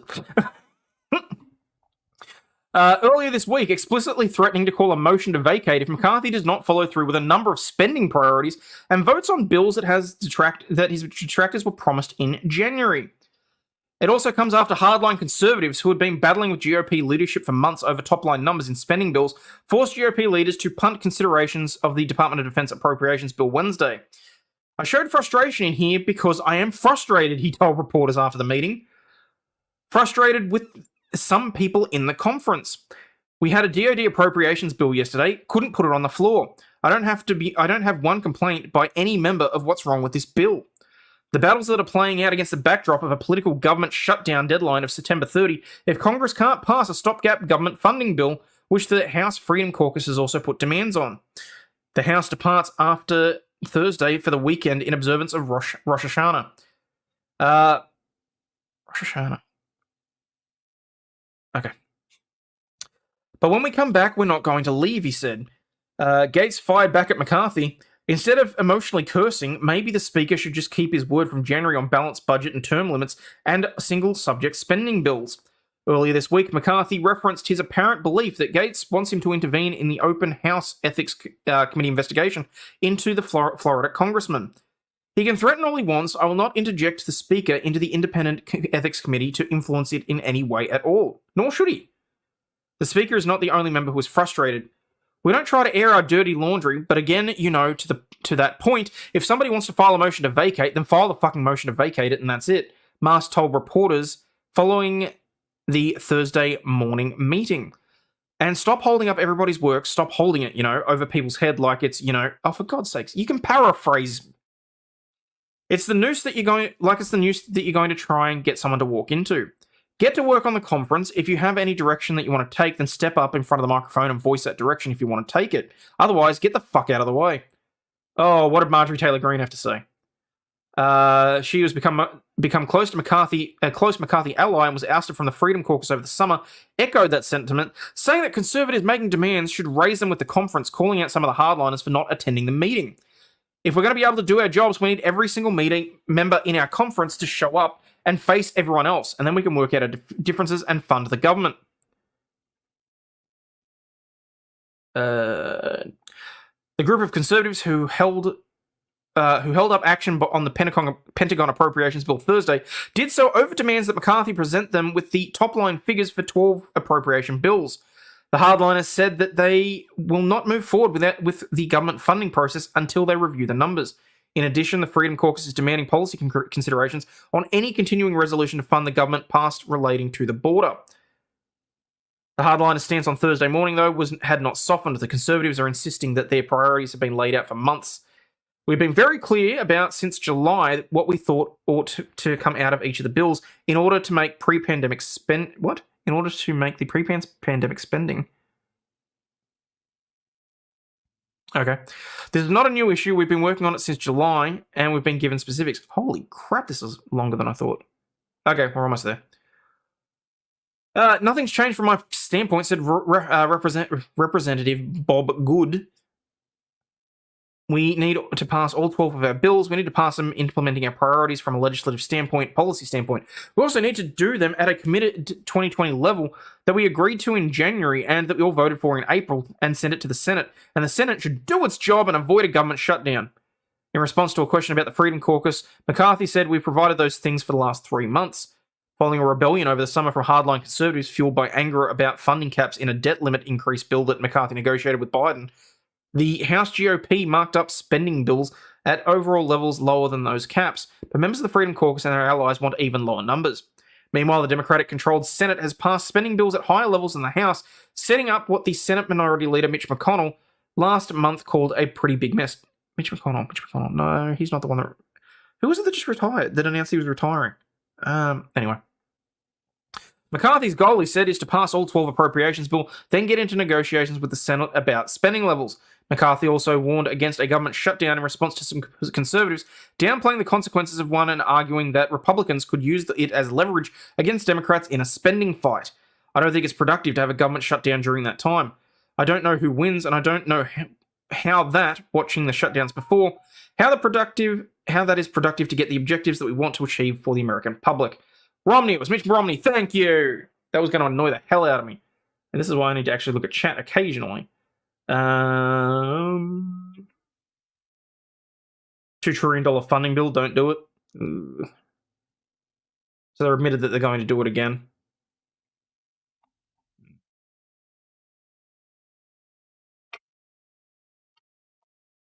Oh, that's better. Okay.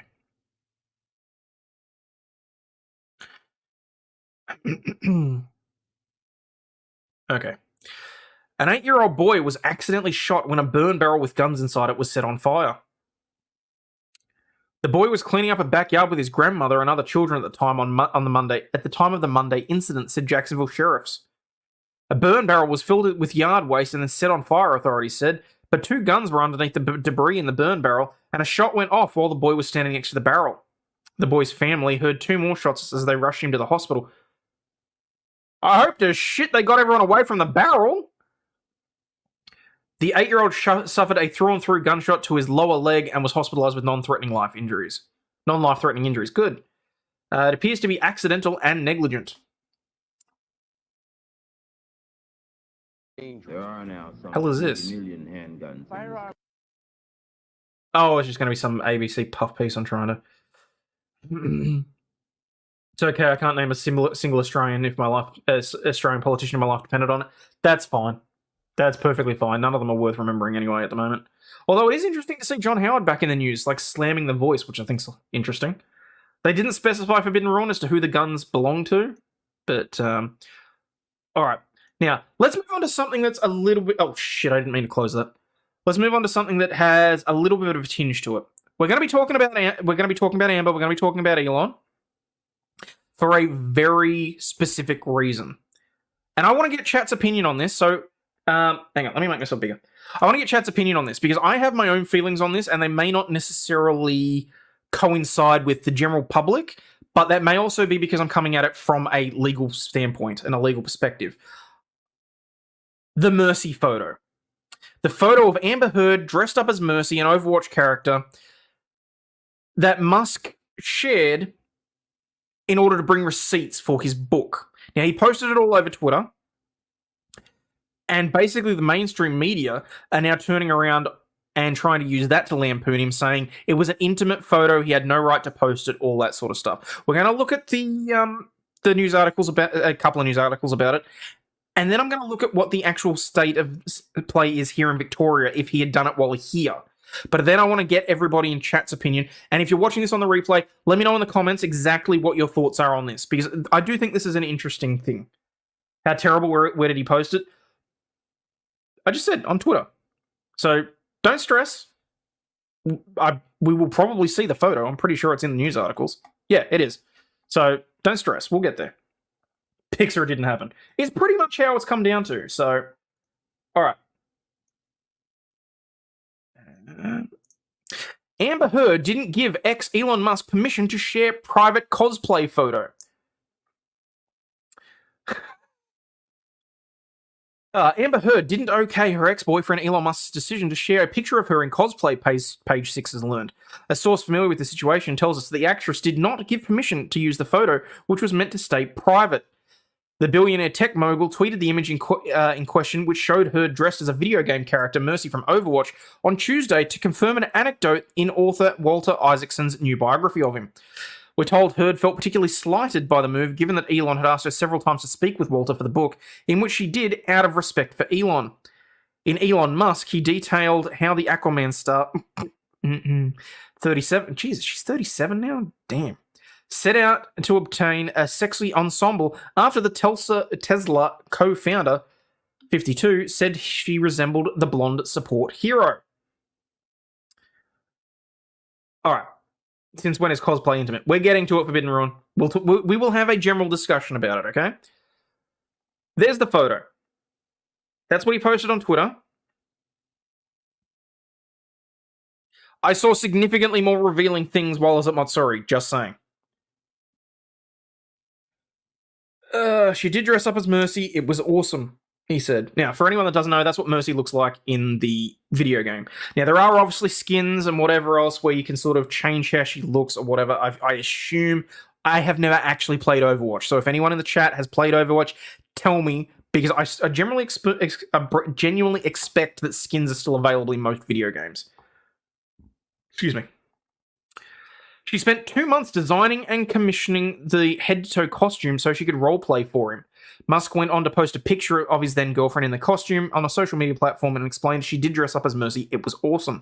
The photo, which was seemingly taken on a cell phone in someone's home, showed Heard in a cleavage-bearing latex bodysuit with matching angel wings and a golden halo on her head. The only time she will ever have one. Reps for the former Flames, who dated on and off for a year, beginning in 2017, following Heard's highly publicized divorce from Johnny Depp. That's debatable as to when that started, but anyway. Did not immediately respond to page 6's request for comment. Elsewhere in the biography, Isaacson claimed the Twitter owner's friends and brother, Kimball Musk, hated Heard with a passion that made their distaste for Justine, his first wife, pale. Discussing his brother's romantic relationships overall, he said it was really just sad that he falls in love with these people who are really mean to him. They're beautiful, no question, but they have a very dark side, and he knows they're toxic. Meanwhile, his ex-wife Grimes, whom he dated after Heard, and whom is mum to 3 of his 11 children, damn Elon, described the Justice League actress as chaotic evil. However, he might have an affinity for publicising intimate images, as the Canadian musician 35 claimed in the book that he had sent her a photo of her having a C-section to several of their loved ones, including her father and brothers. I kind of put that in a different category, though. I'm not going to lie. Don't get me wrong. Still stupid. Still something you should obviously have permission to send off, because that's a different situation. But yeah. According to Isaacson, the aftermath of Elon and Heard's final split in February 2018 was the most hellacious period of his life. Despite all the Heard hate, the mother of one was mostly complimentary of the notoriously impulsive businessman, telling Isaacson, "I love him very much. Elon loves fire, and sometimes it burns him." Oh, all that made me think of was the cigarette burns on Johnny. That was poorly timed and poorly decided. In that article, toxic is a code word for abusive. I decline to comment. Yeah, so anyway, so that's the photo that we're talking about here specifically, okay? Now, we will come back to that. Actually, you know what? I won't bother reading the news.com.au article. Because at the time, Heard was yet to comment on the biography. I guess it could be a geek for someone who can be called a hot chick, Heard said. Yeah. Basically just the same thing, so... where are we? What did I need? I needed page 170-something of the Crimes Act.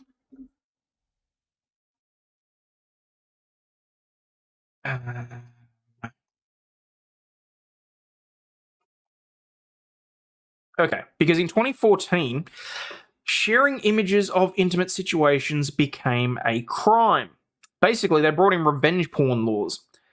No, that's child abuse stuff. That's in no way the stuff that I'm after, because I had the exact section and I have no idea where the hell it's gone. No, that's defenses for... Ew. I mean, I get why it has to be in there, but ew. Shit. Keep going. Sorry, I know this is boring. Just give me a second. I opened it, but I didn't open it. Which is just... 78. Sexual servitude. No, that's not it. Did I open the wrong one? Hang on. Good God.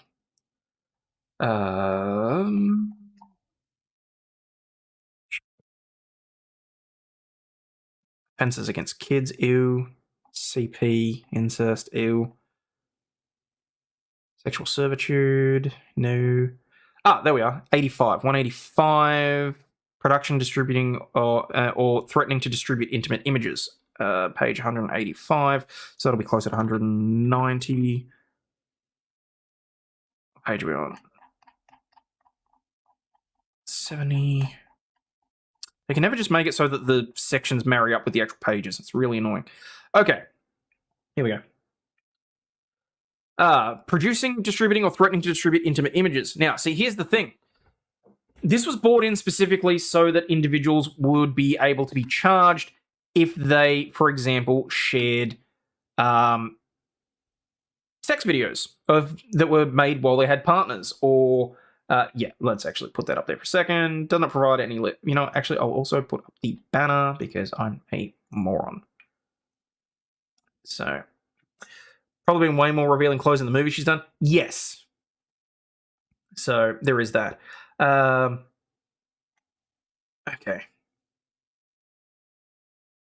If she sues him over this, I hope he has more to release. I don't. I don't need to see that. So the whole point of this is production and threatening to release. So he actually did release, but here's the thing. Here's the definition of an intimate image. And I have issues with the fact that they are calling this an intimate image, because the only way that they're actually able to class this as an intimate image is because presumably immediately after the photo, they engaged in some potentially violent hanky-panky. Calling this revenge porn is a disservice to porn. Yes, I agree with you. So intimate image means an image depicting a person engaged in sexual activity, a person in a manner or context that is sexual. Arguably, you could say that. But it would be based on the context. And as far as I'm concerned, I don't think it falls within that category. I don't think it meets the threshold. The genital or anal region of a person, whether bare or covered by underwear. That's the other way, because, I mean, look, technically it's covered. If a person is female or a transgender or intersex person identifying as female, the breasts of the person. For the purpose of subdivision, an image may be still moving or digitally created, generated in the image, or altering or manipulating another image. There you go. Revenge porn. AI imagery can count as revenge porn. Menu consent. Where is it? Circumstances in which a person does not consent. Producing the intimate image. Well, you definitely have consent to that. Okay. 53S. Distributing. A person commits an offense if they intentionally distribute an image depicting another person and the image as an intimate image, and they know that the image is or probably is an intimate image, and the distribution of the intimate image is contrary to community standards of acceptable conduct. Hey, I don't think it's going to pass the test of lacking community standards. It's literally just her in an outfit, dressed up as a character from a video game. I don't think people can be using this as, oh, he posted this in revenge, he shouldn't have shared this, whatever else. Yes, Dazza, I'm very happy that you finally hit the like button.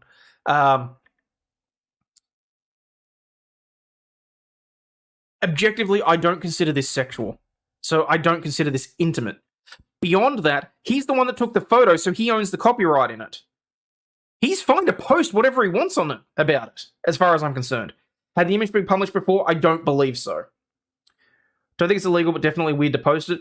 Ambic, I think in this instance, it was more because people were questioning some of the things that were included in the book, and it was his way of providing receipts for certain things. So, but anyway, well, she even has a merc and it's fine. Okay. That's not prawn, so it can't be revenge prawn. No, it's more about, was he right to post what people are calling an intimate image on Twitter?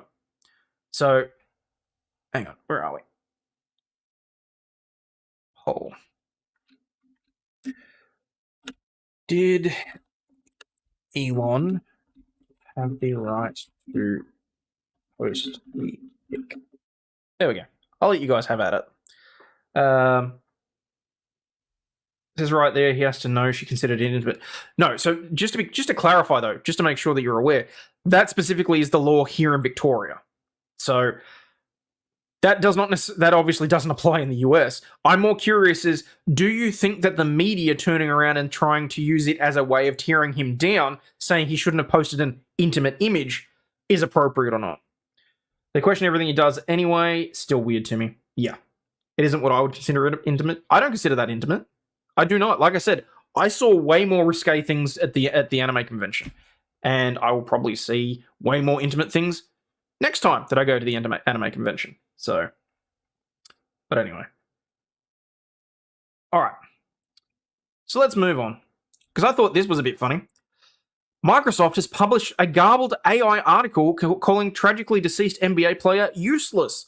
Yep, Microsoft managed to have a obituary written about a deceased NBA player that called him useless. Former NBA player Brandon Hunter passed away unexpectedly at the young age of 42 this week, a tragedy that rattled fans in his 2000s career with the Boston Celtics and Orlando Magic. But in an unhinged twist on what would otherwise be a somber story, Microsoft's MSN news portal published a garbled, seemingly AI-generated article that derided Hunter as useless in its headline. Brandon Hunter useless at 42. Read the article, which was quickly called out on social media. Read the article, which was quickly called out on social media. The rest of the brief report is even more incomprehensible, informing readers that he handed away after achieving vital successes ahead for the Bobcats and performed in 67 video games. Condemnation for the disrespectful article was swift and forceful. Microsoft took it up the arse. AI should not be writing obituaries, one poster wrote. Damn your writers, MSN. Pay your damn writers, MSN. The most dystopian part about this is the AI which replaces us will be as obtuse and stupid as this translation. But for the money men, it's enough. It's not the first time that Microsoft, a major backer of ChatGPT maker OpenAI, has embarrassed itself with AI-generated content on MSN. It made headlines last month, for instance, after publishing a similarly incoherent AI-generated travel guide for Ottawa, Canada, that bizarrely recommended that tourists visit a local food bank. It deleted the bizarre article after criticism. The article was not published by an unsupervised AI, a senior director at Microsoft claimed to The Verge at the time. In this case, the content was generated through a combination of algorithmic techniques with human review, not a large language model or AI system. Algorithmic techniques? You're so full of shit. That was done by an AI, and someone who was supposed to read it didn't. The full story is that back in 2020, MSN fired the team of human journalists responsible for vetting content published on its platform. As a result, as reported last year, the platform ended up syndicating large numbers of sloppily written articles about topics as dubious as Bigfoot and mermaids. To be fair, futurism might need to make sure your own guys have a little bit of a spell check and punctuation check on this. Which are deleted after we pointed them out. You might expect that these repeated self-inflicted embarrassments would lead MSN to increase its scrutiny of content shared with its vast audience. We're working to ensure this type of content isn't posted in the future. I'll bet you are. They didn't seem to be succeeding, though. MSN promises on its About page that it ensures the content we show aligns with our values through human oversight. But looking at some of the material being published, that claim strains credibility. Take the original publisher of the piece about Hunter's death, a publication going by the name of Racetrack. Red flags abound, starting with the fact that the articles are bylined simply by an anonymous editor. The publication claims to distill the essence of sports excellence by being your premier destination for all major sports news. And though it links to a Portuguese language automotive magazine called Auto Gear in its MSN profile, the site's About Us page is entirely filled with the placeholder text usually used by web designers. Over the last 12 hours, the website has seemingly been taken down and presents visitors with a login page. So there you go. That's good.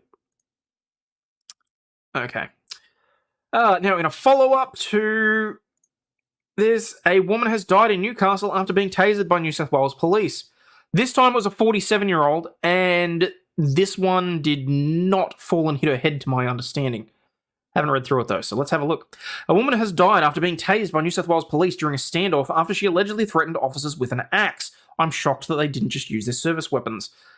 Police were called to the Newcastle unit at about 12:30 p.m. on Thursday following reports of a woman threatening people with a weapon. The 47-year-old allegedly threatened the officers when they arrived before barricading herself inside a unit. Specialist tactical officers were called to assist with negotiations before police were able to enter the property several hours later. Police used a number of tactical options to take the woman into custody, including the use of a taser. She was taken to John Hunter Hospital, where she later died. A crime scene was established and the homicide squad is investigating. Yeah, no, not a grand this time, which is weird. Not a single no on the poll. Excellent. How many do we have vote? Oh, come on. There are 92 of you watching and 34 of you have hit the poll. Come on. Come on. You can do it. AI without emotion finds him useless as a basketball player when deceased. I know, that's terrible, isn't it? Oh, crap. All right. Where are we? Oh, damn it. We're almost at the 2-hour mark, and I've still got like 20 pages open. All right, hang on. Let me cut some of these down, and I'll save some of them for later. We'll save the $100 million worth of methamphetamine. Save the postie. All right, I kind of have to talk about this one because I mentioned it in the opener. Law changes to remove equal shared responsibility assumption from custody disputes, which I think is completely and utterly disgusting. The removal of the Howard-era presumption will be replaced by a requirement for the courts to consider the best interests of a child as a primary factor when making custody decisions. I have an issue with this because I can see how this will be abused. At the moment, there is a presumption that there should be shared custody between the mother and the father of a child. You tell me that there are not going to be both women and men that coach their children to say certain things so that a court can be bamboozled into making sure that the other party receives less custody. The family courts are not perfect. They never are. Do Aussies have barristers/solicitors? I am one. You may be new to the channel. Actually, just in case, given that there are now 99 watching on YouTube, my name's Hayden Glaister. I run a law firm here in Melbourne. I am a solicitor. I practice in commercial litigation, in property law, and wills and estates. I try to bring some levity to the news and try and cover as many cases as I can.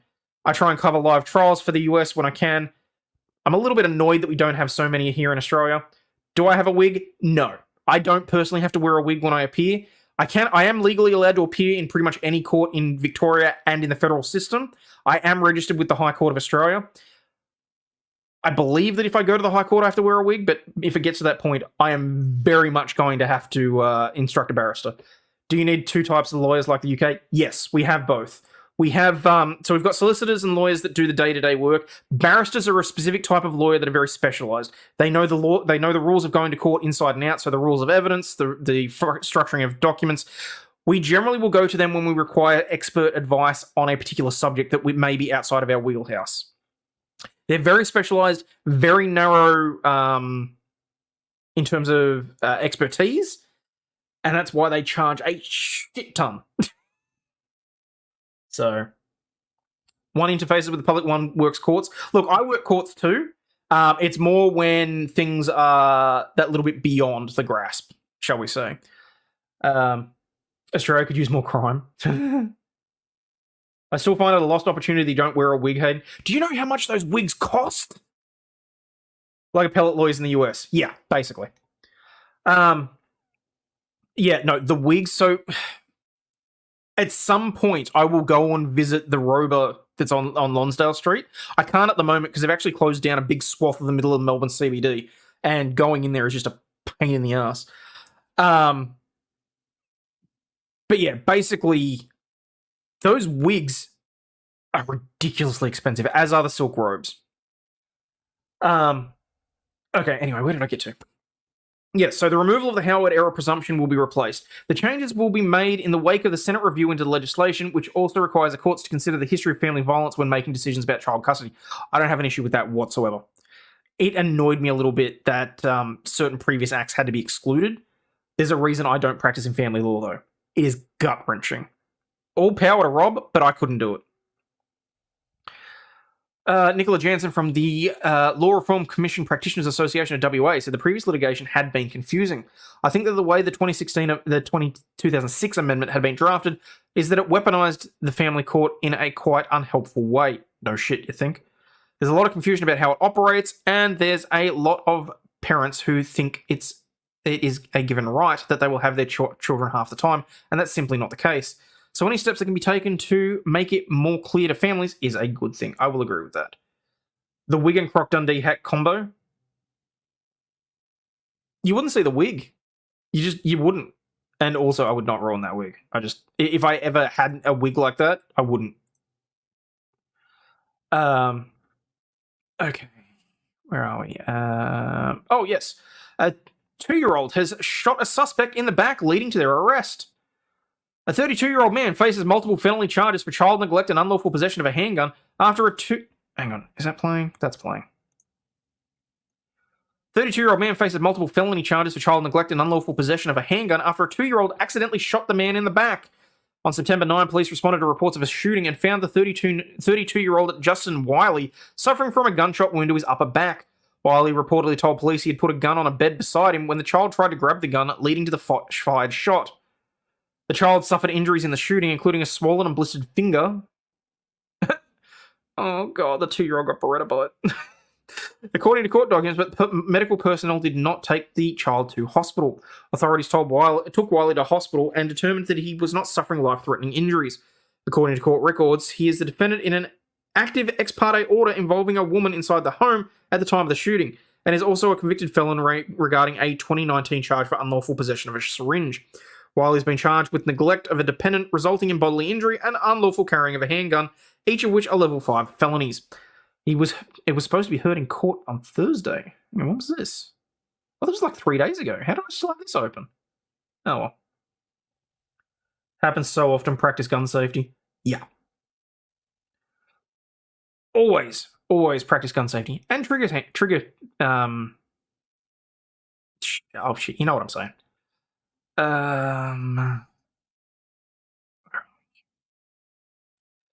Still in the water, 75 crocodiles are on the loose in China after the typhoon. Dozens of crocodiles are on the loose in China after they escaped during recent flooding brought about by Typhoon Haikui. 75 crocodiles, including 69 adults and 6 juveniles, 69 adults, giggity, broke out of the lake, overflowed and overflowed in a breeding farm in Maoming in the Guangdong province, local media reports. A person who answered the phone at the local emergency management office told AFP on a Tuesday that officials were working to deal with the runaway crocodiles. The person did not say how many animals were still on the loose or whether any had been recovered. The crocodiles are still in the water and several government departments are working to catch them. The specific situation is still under investigation, including the specific number of crocodiles.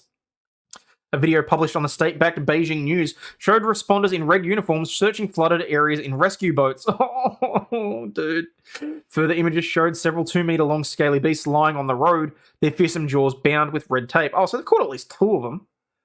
The typhoon has now been downgraded to a tropical storm and brought sustained heavy rains through southern China last week, triggering inundations in Hong Kong and other areas. At least several people have been killed. Doesn't specify if they were by croc or not. And thousands have been forced to evacuate their homes. Okay, that's going to be from the flooding. The escaped crocodiles are believed to be freshwater Siamese crocodiles, which can grow up to 3 meters long. The crocodiles are bred in China for their skin as well as their meat, which sometimes is used in traditional medicine. The stricken area is home to a crocodile theme park and the country's largest crocodile breeding base. Crocs are bloodthirsty animals. They definitely bite people, wrote one concerned user on Weibo. Don't worry, they'll leave you alone once they've eaten you, another joked. This is why certain other nations should not engage with crocodiles. I'm just saying. Here in the US, we call them toupees, not wigs. No, this thing's a wig. That thing's definitely a wig. Alright.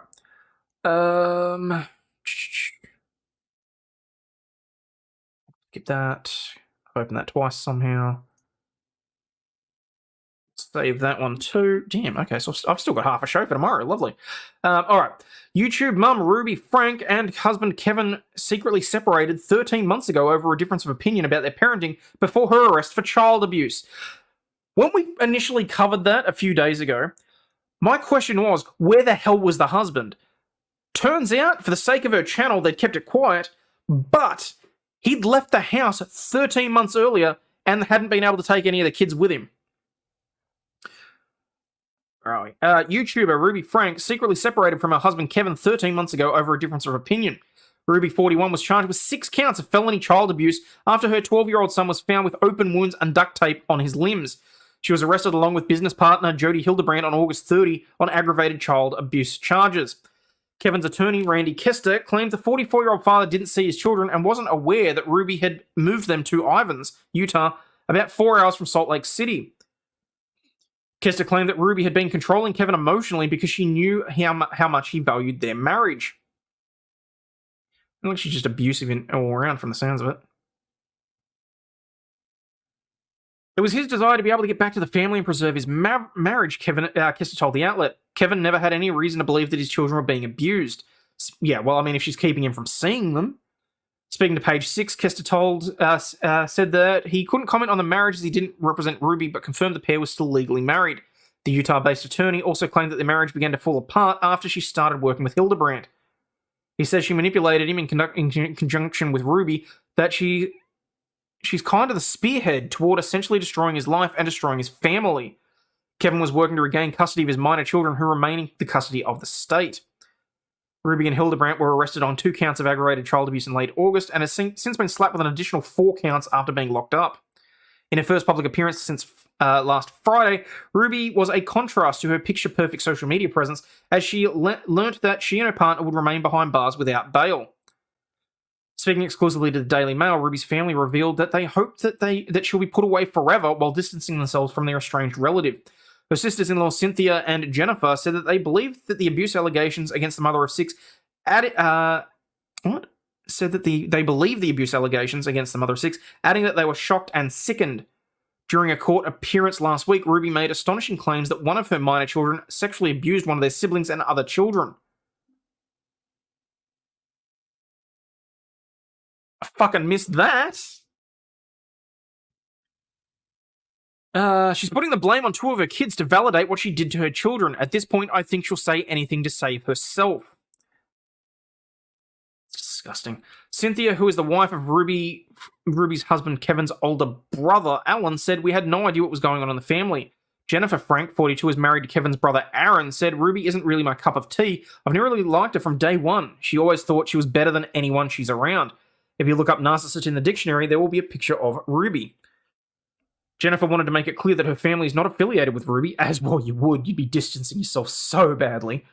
Adding that they had gotten a lot of hate since the arrest. None of us Franks knew about the abuse, she said, adding that she hadn't seen Ruby or Kevin in about a decade.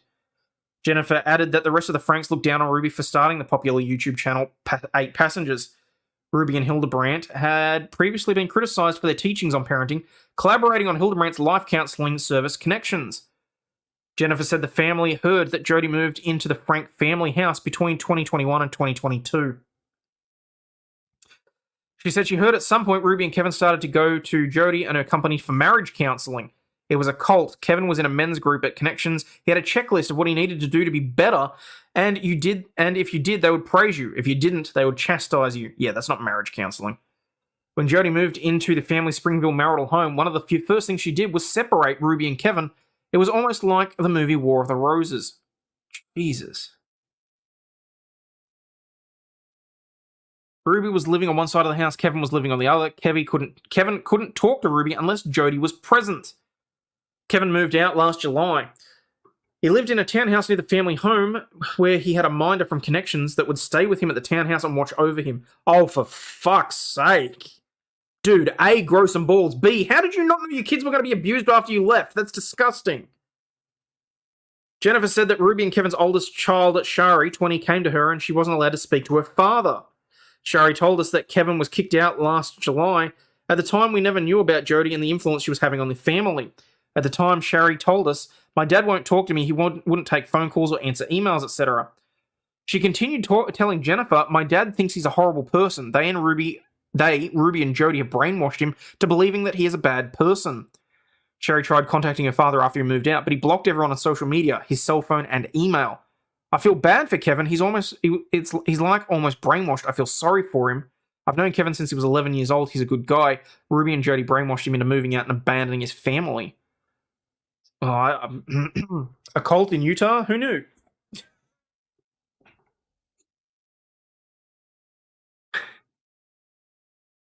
Jesus. In some ways, I think Kevin is to an extent a victim as well. He was always the more nurturing in the relationship. I keep asking myself, why didn't Kevin go back for his kids? I have to believe none of us know the entire story. Ruby first rose to fame for a strict parenting style which blew up online and made her millions of dollars. She racked up more than 2.2 million subscribers for documenting their day-to-day endeavors on social media, along with husband Kevin. The pair stopped uploading videos in January 22, and the 8 Passengers page was taken down completely from their website earlier this year. When asked why she left YouTube months later, she said she opted to stop uploading videos because she wanted to save her kids. Really? Couldn't have been anything to do with the fact that the husband may have actually refused to engage. In July, she was called out online after a video surfaced of her allowing her daughter to go hungry after the young girl had forgotten to make her own lunch before school. In a video posted in 2020, Ruby said her daughter's teacher had texted her telling her that the youngster didn't have anything to eat. She said all her kids are responsible for preparing their own lunches in the morning, so she would not be dropping off any food for her daughter to teach her a lesson. Ruby said at the time, my hope is that she will be hungry and come home and be like, that was really painful being hungry all day. I'll make sure to always have my lunch with me. The natural outcome is that she's going to have to go hungry. If this was happening in 2020, how was this? She monetized her abuse. Eve was only 5. Oh, for God's sakes.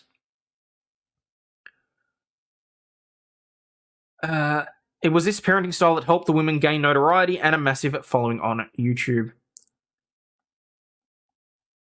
Absolutely disgusting.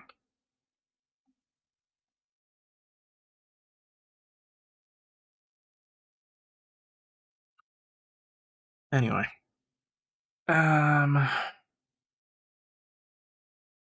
Got that. Alright, I'll save the other stuff, which means we're over time, so we will end on today with sex slave who killed a Marine's wife claims she was just following master's orders, but the judge isn't buying it.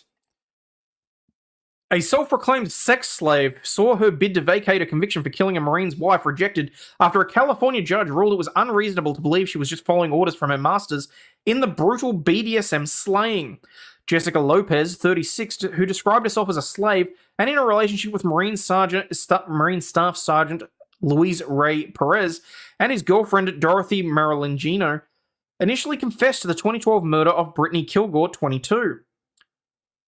Kilgore, whose husband was serving in Afghanistan, was abducted by the BDSM-loving trio, forced into sexual bondage, tortured, and strangled before police found her in a ditch on April 17, 2012. The gruesome details were uncovered in a 7-page confession letter Lopez wrote when she attempted to kill herself in a San Diego inn after Kilgore's body was found. But last week, Lopez backtracked on a confession, claiming she wasn't actually present when Kilgore was killed, and that her confession and attempted suicide were all at the behest of Marilangino, in an alleged attempt to place all the blame on the slave. I was just listening to Daddy, Your Honor. Ugh. Lopez argued that her conviction should be thrown out under a 2018 California law change that allowed accomplices who took no part in the actual killings to avoid murder charges. Superior Court Judge Robert Kearney, however, rejected her story on Tuesday. I don't find it credible or a reasonable assertion of what occurred that day. The judge explained that given the master-slave relationship, it appeared clear that Lopez was willing to take part in the murder. Prosecutors said that during the trial that Kilgore was divorcing her husband, Corey, and was looking to move out when she was approached by Perez, who offered to help her. In reality, Kilgore had fallen for a plot cooked up by Maraglino, who disliked her, with the couple and Lopez kidnapping her on April 13. Sloan Obspy, Lopez's lawyer, argued last week that the sex slave had no control over the situation and was told to watch TV upstairs while the couple killed Kilgore. She was willing to be cut, tattooed, eat out of bowls, even willing to kill herself, he said of her client. She was so controlled and brainwashed that she did whatever she was told to do. But Kearney rejected the argument, noting that Lopez was in a consensual BDSM relationship with the couple, and it should have been clear what they were doing to Kilgore was wrong. The judge also rejected Lopez's claims that she had no free will, again pointing to the consensual nature of their relationship and her willingness to please her mistress. She was quite obviously willing to do anything she could to please Miss Maraglino. But I do believe that included the killing. Kilgore's parents, Daryl and Michelle Rest, attended Tuesday's hearing virtually, and while they were thankful for the judge's ruling, they slammed the Californian law that allowed Lopez to try to appeal her case after all these years. Relitigating this was absurd, the mother said to the Tribune, noting that she and her husband had to fly out from Missouri to attend the testimony last week. We are very frustrated. It's very difficult, the grieving mother said. So there you go. Whew. All right. So, guys, that's pretty well where I'm going to end the day. Before you all run off, though, just a reminder, this evening, my time, starting 8 p.m. my time, so like 2 or 3 a.m. Eastern, we have the after party where we will be watching Game 4 of the Legends Football League, just chatting random stuff, having beer with friends, and just generally topping off the week. For those of you that are used to watching the game, just so you're aware, I have had to institute something because I need to start grifting. I really do. So just so that people don't get blindsided by it at the time, there will now be a titty paywall. Okay? As the super chats come in, the specific box will be removed. I'm giving you all fair warning so that people don't flip out tonight. Okay? Shit, I'm missing one. Oh well. But anyway. What's your Teespring link? That's actually a damn good question. I need to actually sort that out. I will add that to my link tree. I've got to sort out the Teespring thing. I originally had a, hang on, where's the, I'm still small. I originally had a shirt on there that was for 12 months membership subscribers. They deleted that on me, and now I've got to try and sort that out. But yeah. I'll sort it out. Yes, I know, I have to grift at some point. Billie Eilish mad she has to pay me and go after all you for her money back. Oh, really? Okay. Put it on Discord where it localizes the time zone. Yeah. Yes, amateur iconoclast. I know I suck at grifting. I'm well aware. But yeah, anyway. As always, people, please remember, hit the like button, hit the subscribe button if you've enjoyed the show. We do have some more things coming. Guests, new content, various other things. I am putting up individual pre-recorded videos as well for other news articles that I'm finding interesting. So, keep an eye out for those in case you don't see them. I'm sort of tweaking the shorts. I wasn't happy with the whole case notes. They don't seem to be doing very well, so I might actually just 86 them all together. But as always, please remember, you watching, you are not a piece of shit. You do have value and you do contribute to society.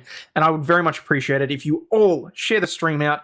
Hit me up on Twitter if you have any questions, any queries. If you've got any legal myths or anything that you think would be good for the Aussie Answers segment. But as always, stay healthy, wealthy, and wise. And I will catch you on the flip side, peeps. Peace out. This shit, I'm out. Fuck this shit, I'm out. No thanks. Don't mind me. I'ma just grab my stuff and leave. Excuse me, please. Fuck this shit, I'm out. Nope. Fuck this shit, I'm out. Alright then. I don't know what the fuck just happened, but I don't really care. I'ma get the fuck up out of here. Fuck this shit, I'm out.